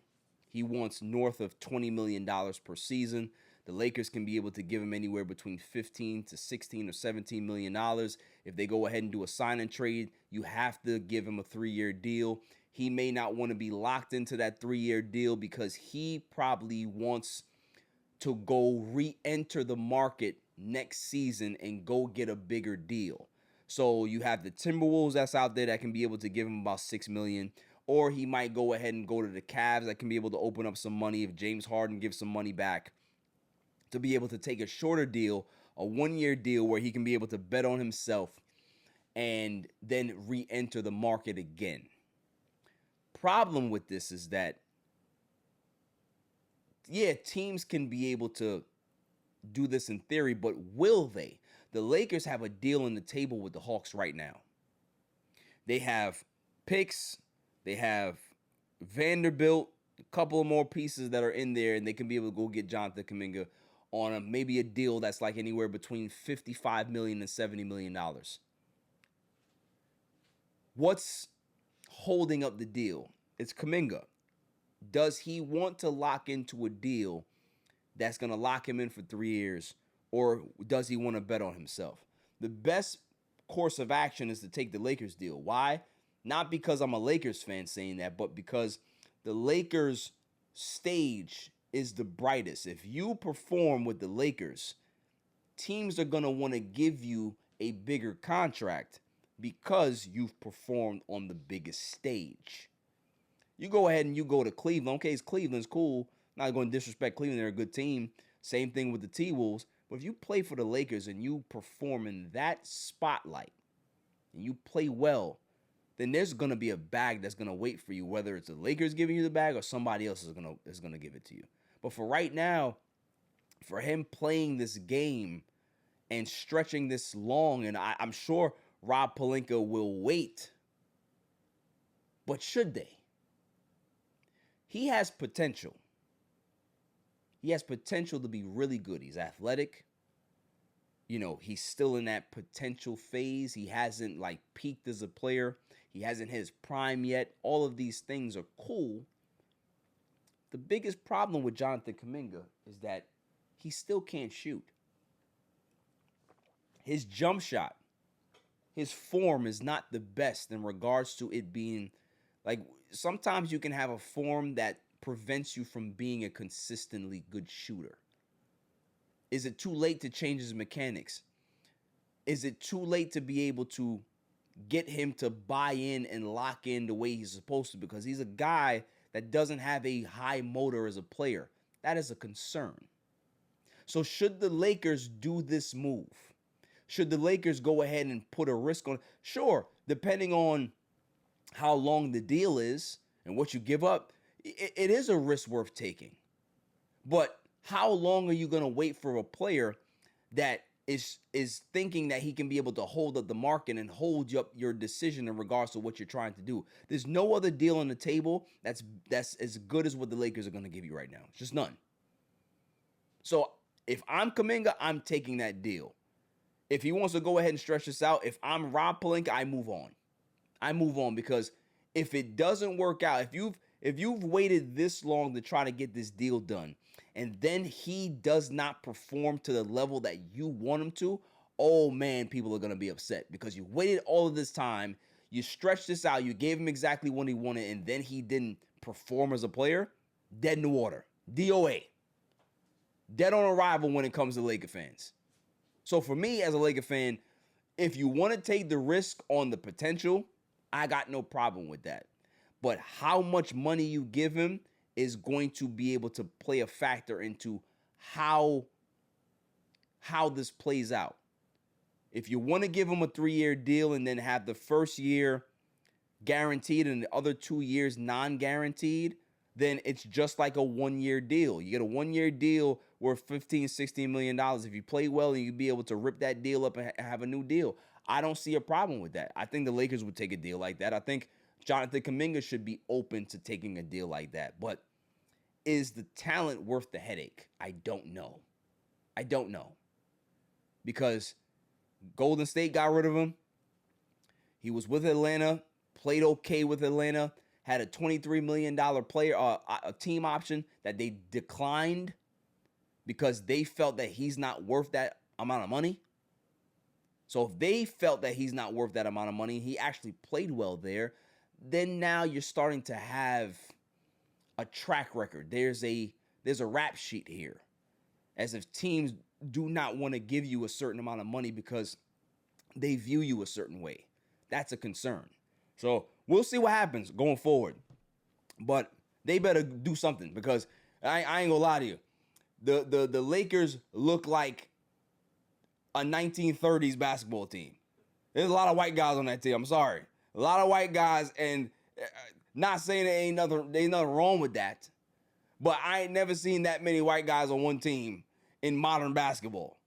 This is not Bob Cousy and the Celtics back then. Come on now. It's bad enough LeBron is gone. I got to deal with Luka and Austin Reeves. Now we got this guy, Mamu Skilishvili, whoever the hell he is. We got Walker Kessler. All these white people. It's like crazy. It's nuts. This is basketball. This is not baseball. This is not football. Okay, you need athletes. You need guys that can be able to move their feet. Okay, if you don't have guys that can be able to be competitive and move their feet, you're cooked. It's bad enough Luka can't play defense. Austin Reeves can't play defense. Who else? Jake LaRavia? Who's that? It's crazy. So give me some athletes on this team, and then I'll feel a little better. You know what I mean? Give me a Kuminga. Give me somebody who can be able to fly and do something, dunk. I don't want to watch all these layups. That's all I see next year, layups. It's nuts. So, moving on. It's always sad when you see a player at kind of like the last chapter of his career, how that plays out. It's not always a storybook ending. And why it's not is because the team is in a holding pattern. They love the player, but they also want to move on in some way.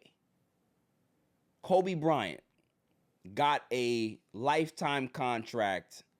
When we talk about lifetime contract, we're like, thank you for what you've done for our franchise. Here's $48 million. The team wasn't good. It hampered the team going forward in regards to being able to build. You don't walk away from a Kobe Bryant. But did it set the franchise back a couple of years? Of course it did. Derek Jeter. Boy, that was a contentious negotiation between him and Brian Cashman. You respect the player. You respect the history of that player. You respect what that player means to the franchise.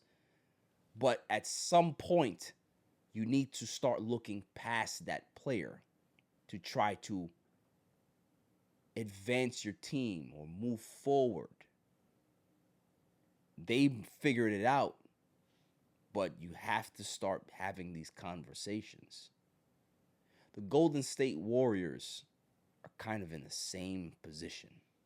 You have the greatest player to ever be in your organization. And they've had great players in their history. But Steph Curry is the greatest warrior of all time. 4 championships. The best shooter of all time. One of the best players. One of the best 75 players of all time. But they're in this holding pattern. Do we move on from the old guard? Or do we continue to try to make this team viable and try to have a contending team because Steph is still playing at a high level? They tried to go get LeBron James. LeBron didn't want to go to Golden State. They tried to get Anthony Davis, couldn't get that deal done. They tried to get several players and tried to make these deals, and it just doesn't work. And what they have now, they have an old Draymond Green that just re-signed. They have a banged-up Jimmy Butler, who's coming off of ACL surgery. You have Porzingis. This is not a team right now that's a championship team. You have Mike Dunleavy Jr., who's the GM of this team, who's a fucking moron. And from the time that he got the job, I knew that he was over his head. And he's proven that he can't build this team the right way around Steph Curry. So what needs to happen now? Do they move on? Are they in this holding pattern? Does Mike Dunleavy want to move on and this is his way of doing it? Of not really putting a viable team together to force Steph Curry's hand? Or is he just inept at his job and he can't do his job and he need to find somebody else to do it so they can be able to build a contender around Steph until he's gone? Tough decisions for when a guy is at the last chapter of his career. But here's what Steph Curry needs to do. It's time for Steph to go. I was first with the whole Giannis thing. I'm not saying first, but I've been screaming this for years. Giannis needs to go. It's time for Steph Curry to say goodbye to Golden State. I know Golden State Warriors fans are not going to be happy about that. I know that's something that they don't want to hear because he's your all-time player. He's your generational talent. He is your GOAT. But Steph Curry still wants to win. And if you're a player that still wants to win, you have to find avenues to give yourself a chance to do so. Tom Brady, he loved the Patriots. when you think about the Patriots, you still think of Tom Brady. He knew that his time was up there. Although he wanted to stay, he was being forced out without necessarily being forced out. The players were changing. You weren't really putting the team together the way he liked it. The way he used to like things being coordinated wasn't happening anymore. So when you start to see things like that happen, that means that your time is up. That means that it's time to go. This is why LeBron James didn't go back to LA. Because he realized that over the years, every single year that comes by or that passes, less deals are being made, less communication is happening. We're holding draft picks when we should be trading these draft picks to improve the roster. We're not making good draft picks here. We're kind of like just in this holding pattern. I don't want to be in a holding pattern. I want to win.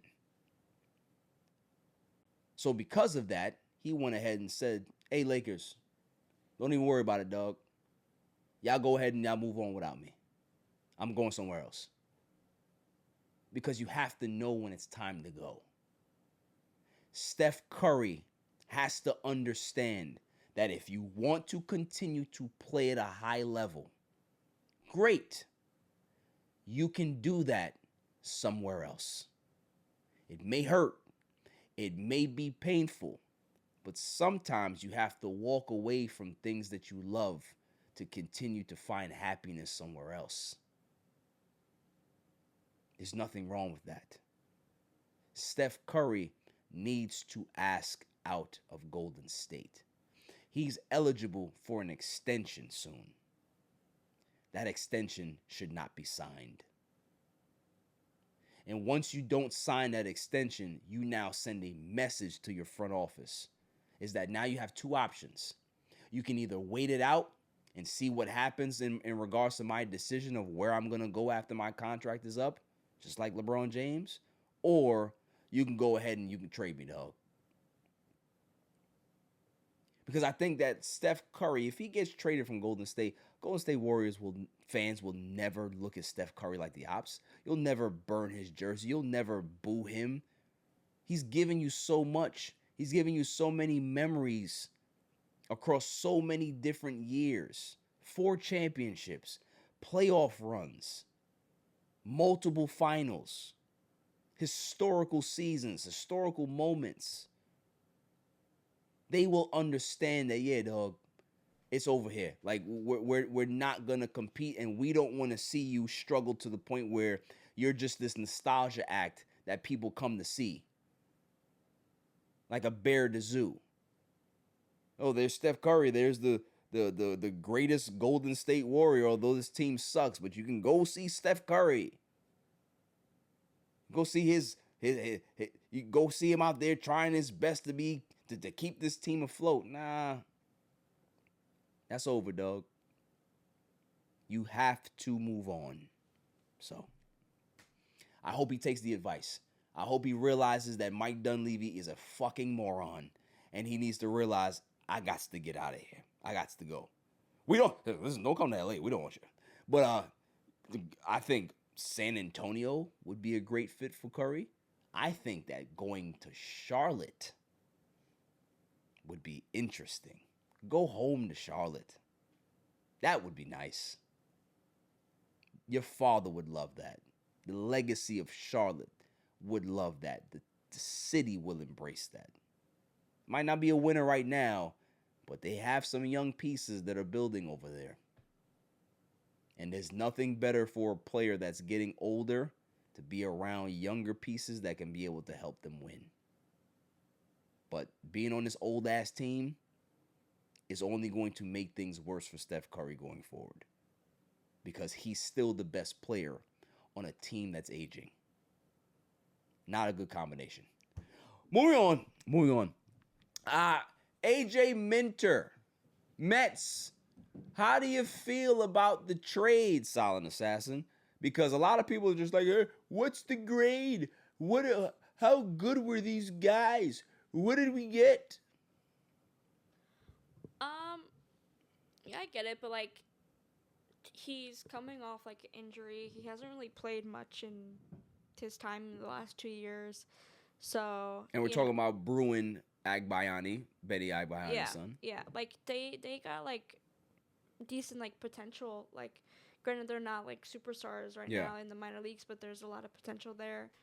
And honestly, at this point, like, I know like bullpen help is like always a high price at the deadline, but like I said, like Adrian Minter's a really good player, but we really haven't seen much action from him.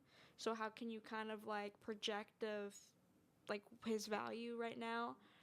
So I think like what the current situation was, like the Mets got, you know, decent value. for him. Yeah. So like I'm fine with the move. There's no like issue from me there. Obviously, like as the trade deadline goes on, like I want to see higher value prospects come back in the Mets return. I did see like some rumor from the White Sox for Freddie Peralta. Like I didn't really wasn't too thrilled with that. But again, in that circumstance, I also understand because Freddie Peralta hasn't had a great year. But just like his value overall, I think he can bring back a kind of a decent return. Like I know the Mets are looking to get some top 100 prospects, which I think they should be able to get with the players that they have. Absolutely. Get a few of those. So we'll see. Like as the trade deadline picks up, I'm sure this weekend's going to be very active. For the deadline. The Mets have a lot of moves to make. I think this is like I don't want to like see like just a move to happen like say like no team, like I know like this is not true, but like say for Freddie Peralta, like no team's really interested in him and then the Mets just get rid of him just because they want to get rid of him. Like I don't think that's the case. Like find that value because this could really change like the trajectory of the team, because especially the minor league system has kind of been shot over the past year and a half, just because of players that have been traded or players that promoted, like developed into major league talent. So I think this is really going to be a great way for David Stearns to kind of get some of his value back from the Mets fans of really finding like these really good trade assets. And we were talking about the other night on the show, like he does have, at least so far, some good history with grading talent, but we did question like his grading talent from other teams, not just like drafting talent.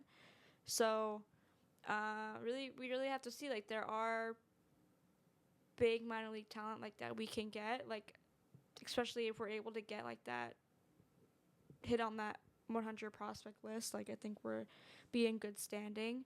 Because now, like, we only have Jonathan, when last year there was, like, 6, 7, 8 players, whatever. I'm surprised Jonathan is still on the list. Yeah, because he hasn't had a great year at all. He did drop. I think he's now in the 70s or something like that. But I think the Mets should really push for what they want. And because I think there's a lot of teams in it this year that are very close to that first place spot or a wild card spot. Like this year, I feel like a lot of teams are going to be active, and the Mets have to kind of use that to their advantage. Like, hey, like these players are going to be high asking price. Yeah. I know that, especially for Freddie Peralta, like they want a good return for him. There's certain players where they, like Alvarez, they feel like it would take a lot to even trade him. So I don't know if he's as much on the market as he was maybe earlier on. I did see now that Lindor is officially off the trading block. That he's kind of not being negotiated anymore. So. Although Bob Nightingale continues to run his fucking mouth. Yeah, like he's just annoying. We don't need to hear from him. But I'm excited to see what else they do, because unfortunately, like there's some players I don't want to go, like Clay Holmes. Like I think he's gonna be a great pitcher for the future and next year and the year after and whatever. But he's a really big asset for the Mets to really go out and get like a big haul for. I think he's like their number one guy to kind of get a lot of pieces back despite him being hurt. He's just been really, really good his time here, and even as a bullpen pitcher, like he's been a great pitcher. So, yeah, but the haul from Minter, okay, cool. Like I'm not disappointed. I'm not like overtly happy, but I'm excited to see what the Mets are gonna do for the rest of the deadline. Yeah, same. I think the haul for Minter is fine. Like, you know, you weren't gonna get any top 100 prospects for a guy that missed literally a year and has pitched very well this year, but is on an expiring deal, and teams haven't seen enough of him to say, all right, can we really trust him to be that guy that can be able to really help us solidify this particular part of the bullpen for us? You know, for the Twins, it's fine. And think about it. The Twins have a very good farm system. They have a much better farm system than we do. So the fact that Bruin Agbayani was like number 29 or 31 in their system, they now have the updated list for us. He's 22 in our system right now. Mm-hmm. Right? You have the other kid, Amick, big power guy. But the problem that I have with both of these picks is that it's a David Stern special. He's taking the chance on high upside, but there's injury concerns on the back. And it's like, why do we always have to get these guys? I need clean medicals. I don't need guys that are coming in with injury concerns already. I understand that Benny Agbayani has a bloodline here. There's baseball history here, especially with the Mets, right? Fan favorite. You get his son, but he's barely played in the minors in 2 years. He's 19. Got drafted right out of high school. He makes supreme contact on the ball, but you haven't seen it at a broad scale to be able to know that he's progressing in the right direction. Now, get him young, get him in your system, and you can be able to help him. But what about the other guy? What about Amick? Amick reminds me of Ryan Clifford. It's the same guy. Gargantuan power. This is a guy that has a 330 plus on base right now and has a 570 slug, which means that this guy's OPS is out the roof because he has that potential. He can be able to get walks. He can generate walks. He has great power, but his bat to ball contact is very low. So do you want a guy that has 45 home run power, but he can't hit any higher than 205? You don't want that. And then on top of that, defensively, he's not impressive. He plays first base, he plays third base, and he plays neither position great. Sounds like problems we already have. We already have players like that. Mm-hmm. So I understand taking the risk for guys like this, and I'm not even mad at the haul, but the next moves that you make have to be sure things. In regards to if they're not sure things with the bat, because all minor league prospects are crapshoots. But we want to see guys that are sure with the glove. Because at least if you got guys defensively are good, you can be able to kind of figure out where you can be able to position them in your rotation or in your organization, because defense is always needed. It's always needed. And we see how bad we've needed defense this year. So if you're shoring up guys that have great gloves, that's what you want. Yes, you want to go ahead and go take risk on guys that have high upside, but you also need guys that have a track record in the minors that have been doing work. And this Amick guy's put in work, but 217 batting average is dreadful. Especially like, granted, like the power's there, but like in the minors, like you should be hitting a lot better. Right. Just in general, because like the talent obviously isn't as high. Right. He's not even in AAA. Yeah, which is like, so that's like a bit concerning. Granted, you could be like a Kyle Schwarber and hit just over 200, have 50, 60 home runs, but you know I don't know. It's like, because if you already have that, like with a Ryan Clifford or like positions where we really need that defensive help, like why this guy? Yeah. When we already, like I said, we already have these problems already on the team. Yeah. Why not have more of a sure thing? Like you said, like with defense. Like, let's look for some defense with the young guys. Yep. Because, like, clearly we've seen, like, with Ewing and Bench, like, okay, like, this is what we need. We need speed. We need defense. And you have some other guys, like, bringing some power. Like, I'm sure, like, as they progress, like, the power is really going to come. Like, yeah. They already have, like, a few home runs. But, yeah, we need to kind of change, like, our game plan and, you know, really focus on sure things that potential.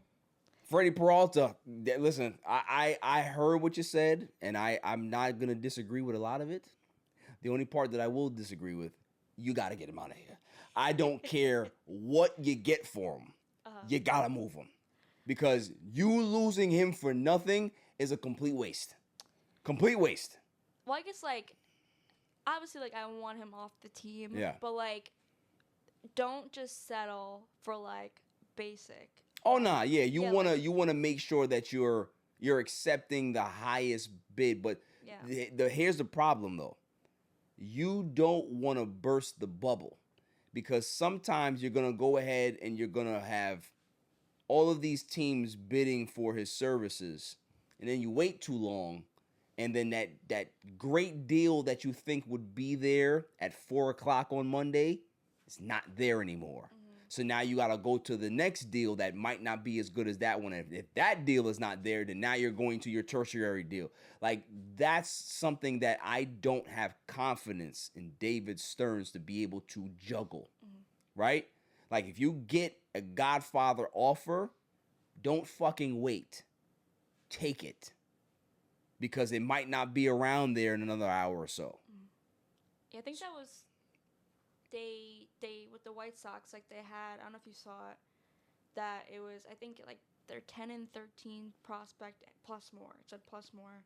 And it didn't fall through. It's just the Mets didn't accept it because they were getting more offers, getting more calls. So they're like... Was it Hagen Smith? Was he in there?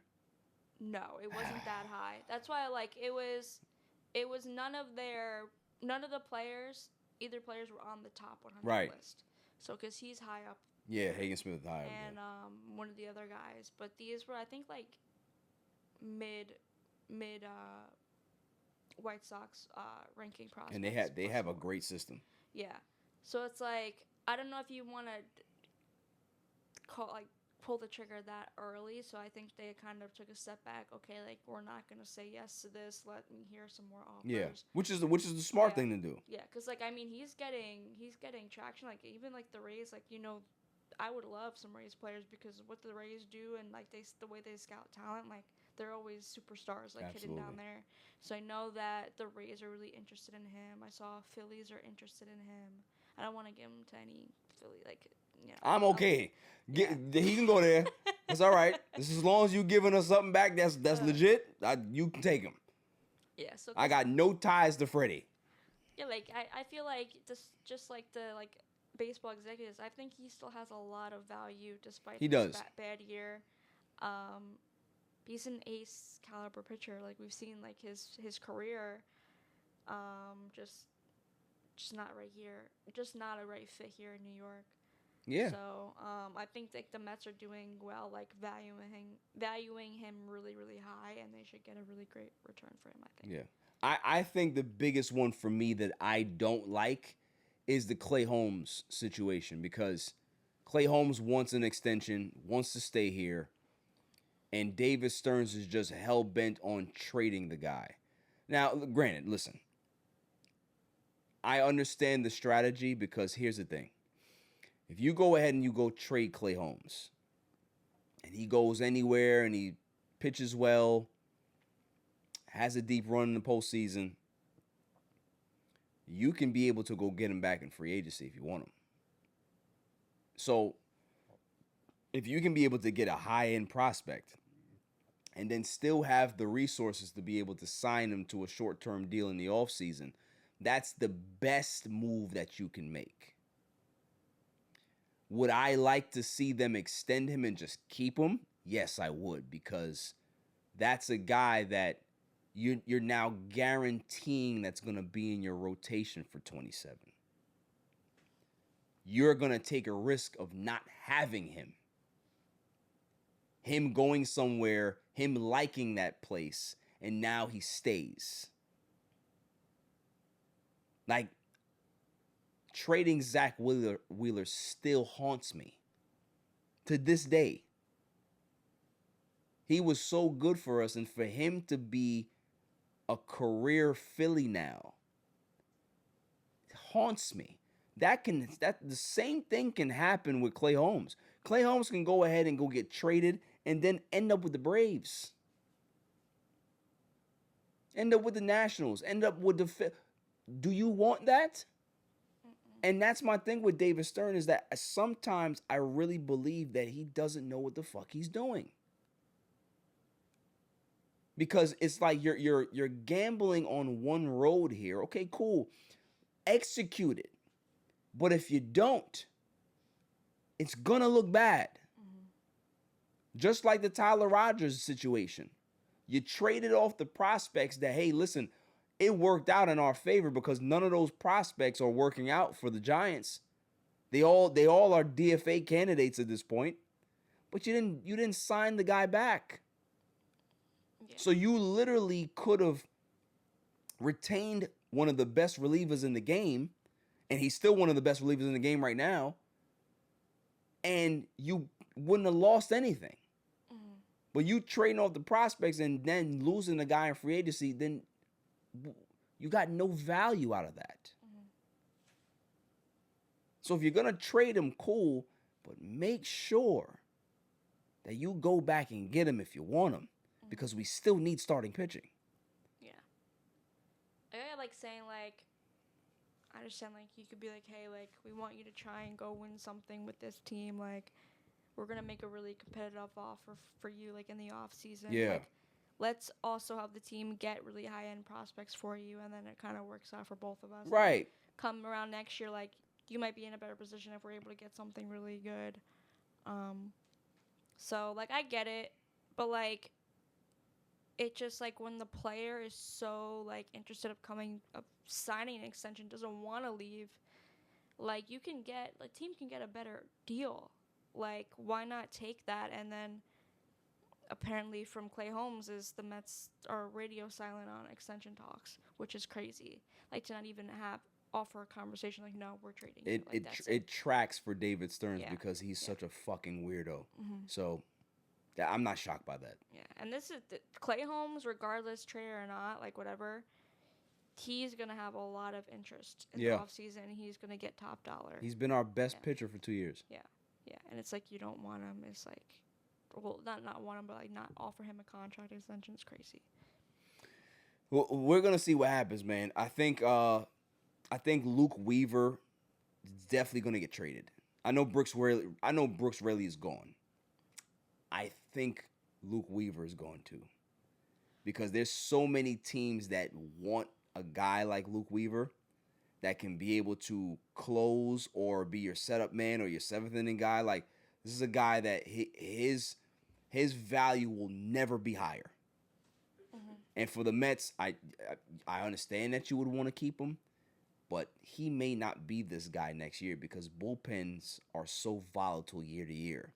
A guy can be able to have a sub-2 ERA this year and then have a 5 ERA next year because you just don't know what happens in regards to bullpen arms. That's why bullpens are so interchangeable year to year. They change so frequently because of that. So his value is high right now. You got to sell him. You got to sell. Yeah, I saw he's getting a lot of interest from Brewers and Pirates. Like, the Pirates have a lot of pitching. Like, I would love to get, like, some of that in return, like, if possible. Because I saw, like, Bubba Chandler, like, early in the year for, like, a Mark Vientos or whatever it was. I'm like, that's insane. If that was the case, they should have pulled that trigger. Yeah, like, take it right away.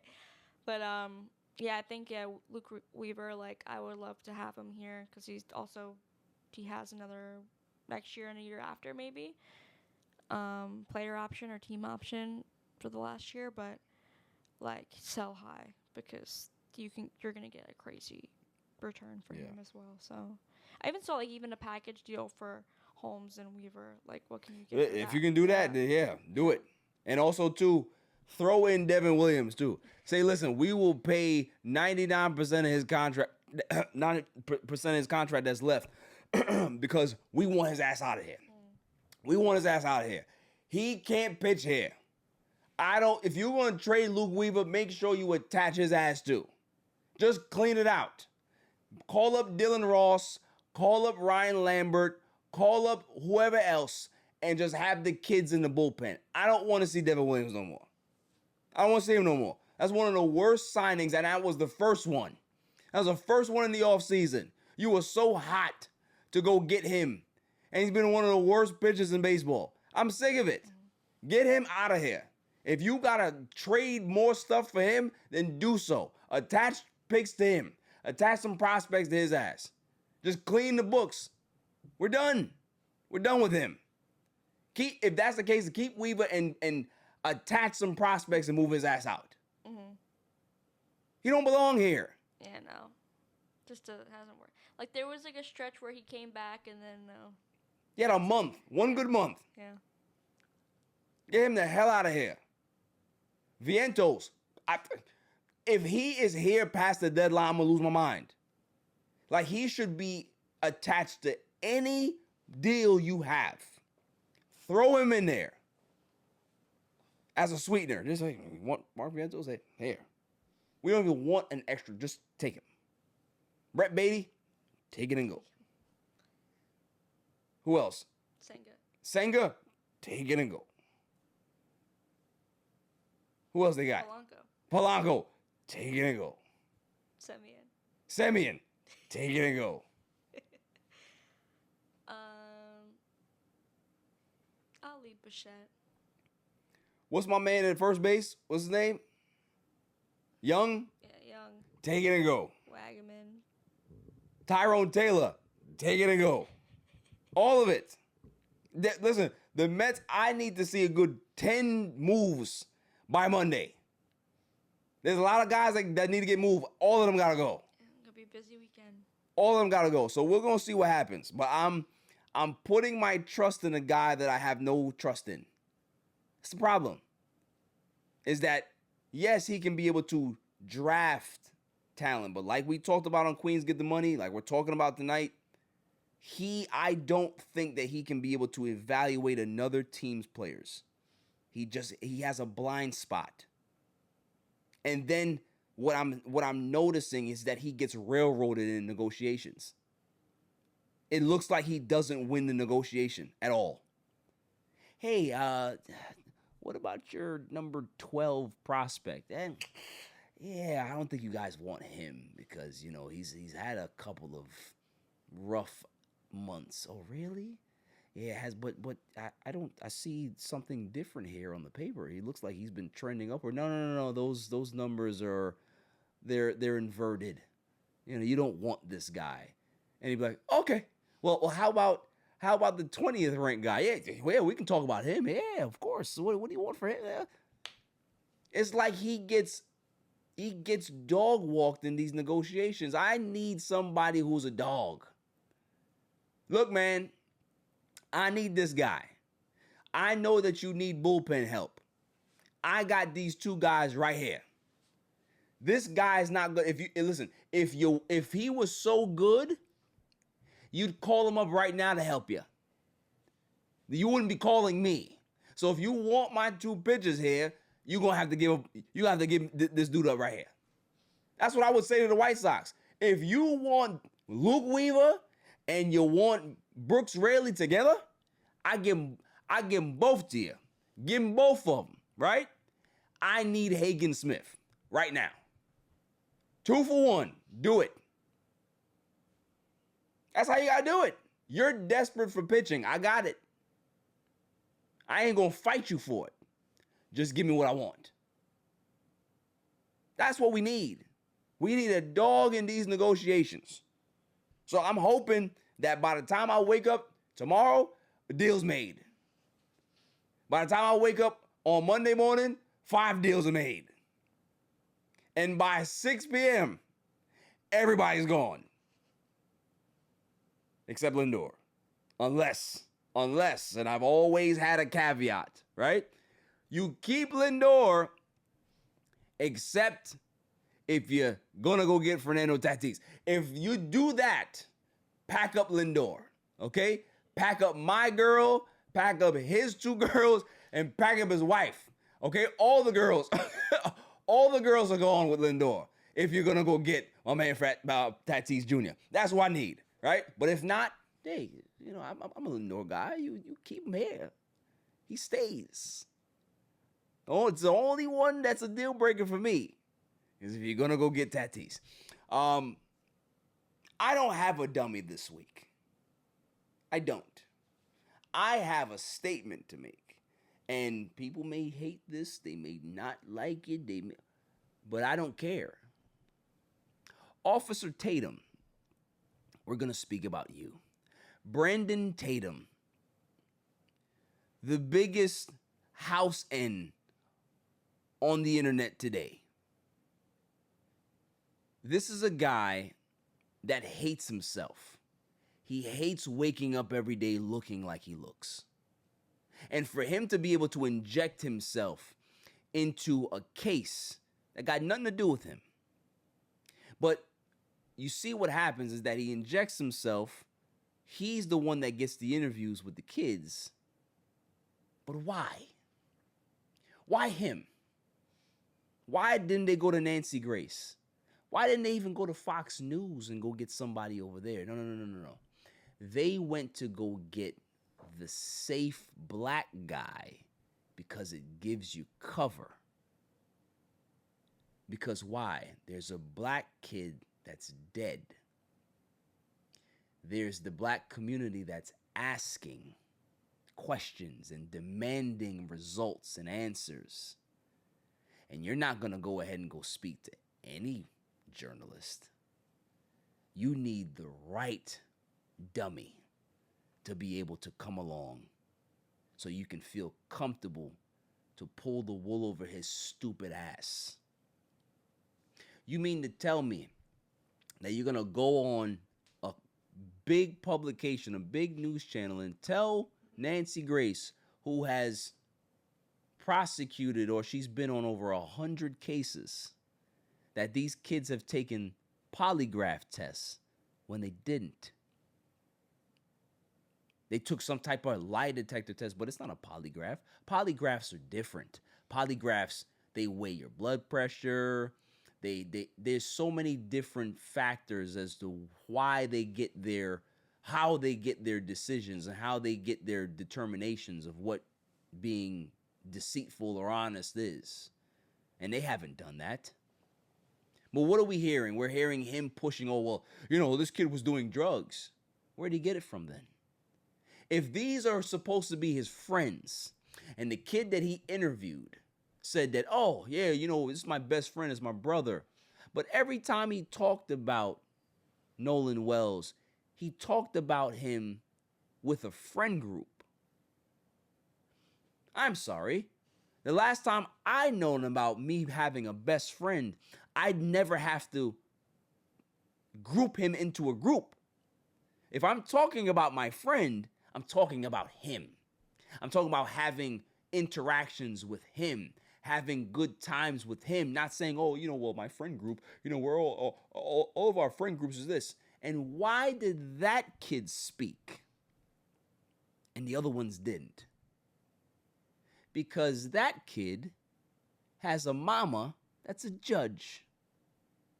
You don't think that that kid was coached before he got on that show as to what to say, what to not have as leading information? And listen, you're an editor. I'm a novice editor. And I can be able to see certain things when I watch things, right? You pick up on certain things. And boy, when I watched that interview, it's a lot of jump cuts. And every time there was a jump cut, he was talking about Nolan Wells. Interesting. Why are there jump cuts there? Because maybe what he said was, oh no, we gotta take that out. We gotta make sure that we chop that up. But you have the useful idiot that's going ahead and giving you this platform to give you cover. Officer Tatum has always given cover to people who don't look like him. And there's always been people like Officer Tatum, and there always will be. Candace Owens. The list goes on. The biggest house in on planet Earth is Clarence Thomas, and he's on the Supreme Court. So all we want is just transparency and honesty. We don't need to hear anything from this dumbass, irrelevant moron. But he's inserted himself into this conversation, so now you're going to get exposed for being the fucking dummy that you are. We need to start calling people out, and we need to start doing it aggressively. We need to stop allowing people like him to be able to invade our zeitgeist. It's a problem that we have in our country. It's a problem that we have in our society. We talked about it earlier, where you have girls going on stage and creating their 15 minutes of fame. People having platforms that there's no reason why they should be platformed. People like Jake Lang that is having a end march next month. Hard R. And he's being platformed on many different platforms. When somebody should just, I shouldn't say, but somebody should punch him in his mouth. That ends a lot of stuff. Pain is the best teacher. I tell people all the time. So for Officer Tatum, that thinks you're going to be able to give these boys cover, I'm not saying that these kids are guilty. But boys are going to look crazy if they are. Because you put yourself on Front Street to be able to defend them when you know nothing. But just because of their skin complexion, you automatically believe that they're innocent. What a world we live in. What a world we live in, that this investigation has taken so long to be able to get to certain elements of it, that we had to wait so long for the autopsy. We don't hear much from the actual police department. We're not getting updates from the police department. It is people that have podcasts and people that are the public is keeping this alive, is why it got to Nancy Grace's door as a national story. It wasn't a national story before, but I can guarantee you, with every fiber of my being, if there were 4 black kids on that boat and 1 white kid that was actually the one white kid that was in here, this would be a national story. You would have everybody asking, what's going on here? So when you have a guy that has gone out of his way to alienate and to make being black a bad thing like Officer Tatum, it just makes everything just feel dirty that this guy gets a platform. So that's where I'm gonna leave it. It's a sports show, and I know people hate hearing certain things, but this is real shit. Kid lost his life, and we still don't know what happened to him. And that family wants closure to know what happened to their son. And when you have people that are going out there that are speaking in absolution as to what they think happened when you don't know, I need, when this is over and we find out exactly what it is, and if he's wrong, I need the world to come crashing down on Officer Kuhn. that's all for this show. Silent Assassin, you're the MVP. Welcome back. 300. What a milestone. I never thought that I would be here. I never thought that I would ever get to 300. Why? Because I never thought that I would be back. I never forget, my mother was sick and I had to step away from the show and tend to her. And nothing else,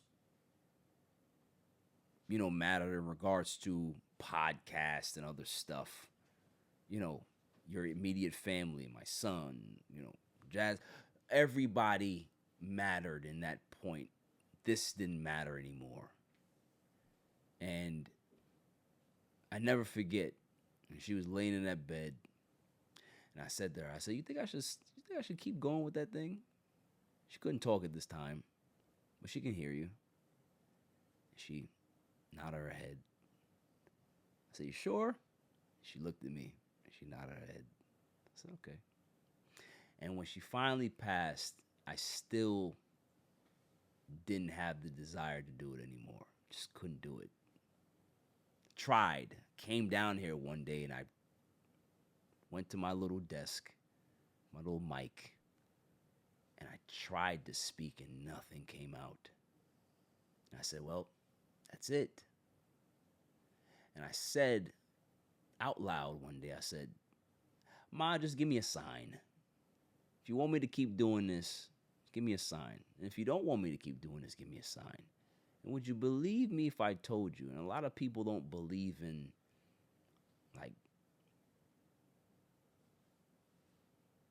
spiritual stuff. A lot of people are very closed off to those things. It's not about religion. It's about just having a spiritual connection sometimes. And I've never seen my mother before or after this. She came to me in a dream that night. She didn't say anything. And she looked like how she used to look when I was like 9. Full of life, smiling, energy, just happy. And I'm staring at her and tears are flowing down my eyes. I'm like, what are you doing here?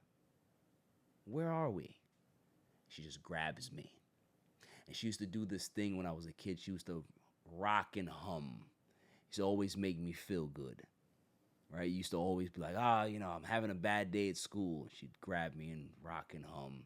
I'd have a bad day at basketball camp or whatever it was, and she'd grab me and she'd rock and hum. And she did that. And I woke up out of the dream and I said, okay, I got the message that I needed. That's when I started building this studio.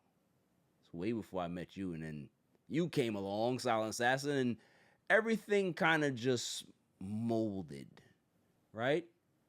People gave me, constructive criticism and support. Jasmine would support me. You got it. You know what you're doing. She'd always tell me, your superpower is your ability to speak. Sometimes you don't believe those things. It's nice to hear from people, though. And we're at 300 now. And I hope for 300 more. And 300 more after that. I was never picked to do this. Even when I went to school. I was there and this guy's all right. He has talent. He has potential. But there was always somebody else who they thought was better. And newsflash, none of them are doing this. None of them have the platform that I have. None of them work as hard as me. None of them have amassed hundreds of views, millions of views. I'm still here doing it. Why? Because I feel I have to. Everybody has their calling in life. No matter what job or what career I find, just to be able to survive until this starts to make the money that you want it to make. This will always be my superpower. And I won't stop until God tells me to, or that lady upstairs tells me, yeah, time to stop, Jay. So I appreciate everybody that's ever listened to this show, that's ever debated with my takes, that disagreed with me, that called me an idiot, said I don't know what I'm talking about, agreed with me, said that I had one of the best takes they've ever seen. Doesn't matter what it is. I appreciate all of it because it's all a part of the journey. And the last thing I'll say, that no matter what people tell you, no matter what people say that you can do, what you can't do what you want to do. If you want to create a podcast, and do it. Don't be afraid to take a chance on yourself, because that's what I did. I graduated from the School of Broadcasting, Connecticut School of Broadcasting. The COVID happened, right? School closed. All of my resources and the internship promises and all of these things gone. And I have all these new skills. Instead of me just being upset and crying, what did I do? I made it work. So just make it work for yourself, no matter what it is. Don't let nobody tell you different. So, to the next 300. Any final words, Silent Assassin? Just like for me, like be able to like sit here and like, even though you are older, like just older than me, like being able to see like watch you grow and get better. Like even from the start, I'm like, wow, like this guy is so good. And then like going back to like the first episode or early episodes and then seeing like how much better you gotten. It's just like I'm very like lucky to sit here, you know, every week and watch you do your thing. I appreciate that, bud. I'm always like, I know someone cool and everyone else doesn't. Like I always brag about you and show you off to people like my family and you know, friends and whatnot. Like I get to, you know, be a part and like be in this room and watch you kind of go off. And then it's like funny after the fact, like after the clips are posted or whatever, and then going in the comments and reading all like the message people have to say. I'm like, you don't even know him. Like, what are you talking about? Like, you don't know him. And no, it's just it's been a fun 4 years? Yeah. 4 4 years. years. And it's gotten like by so quick. Yeah. But it's like I remember like that first day too. It's just like I don't even know like what I'm walking into. Like I was 22 at the time. Be like, hey, like, you know, come to my house. Like I don't even know nothing about this guy or whatever. Could have been walking into a death trap. Yeah, like I don't know. Like all I am is we a mutual friend. Like, oh, he needs some help. Okay, cool. Like, let me go. And my mom's like, I need to know all the information, where you're going, tell me where you're at, you know what I mean?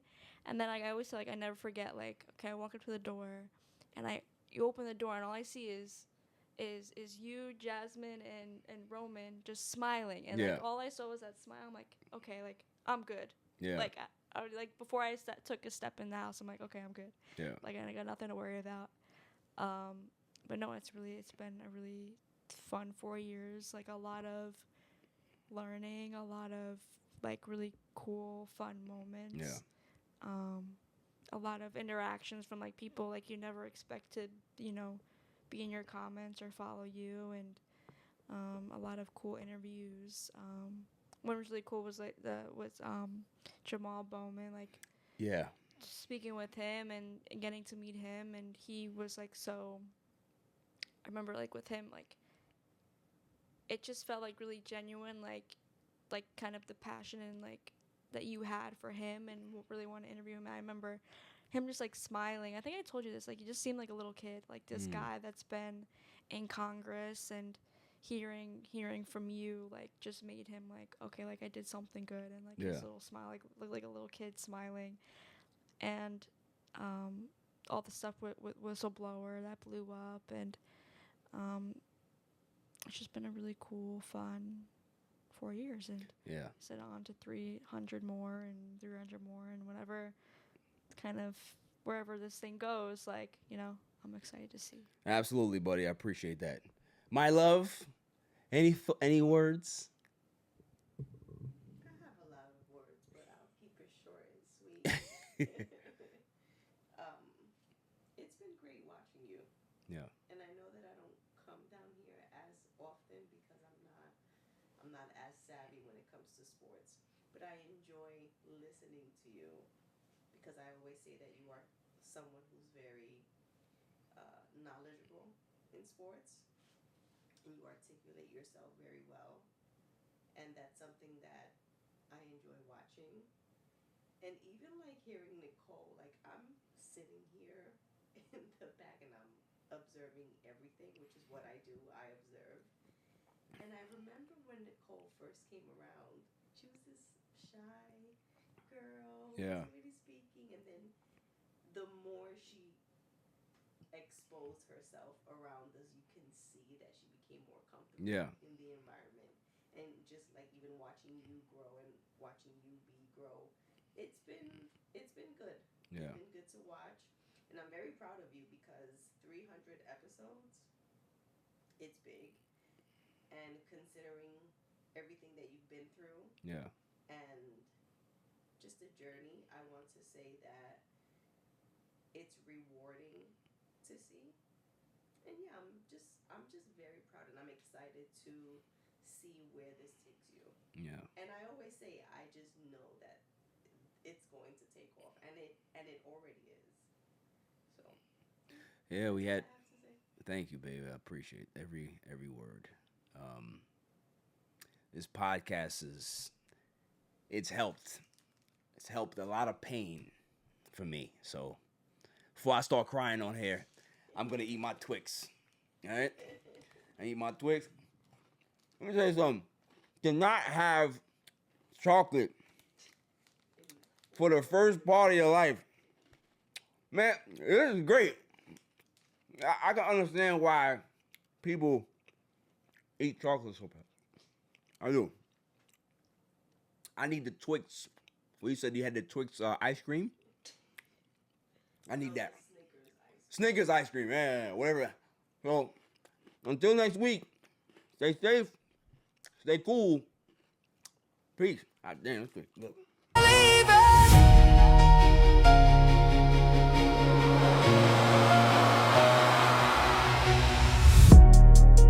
Every win, every loss, every second got a cost to be the boss. Late nights, pressure heavy, never fold. Championship mindset, heart made of purple and gold.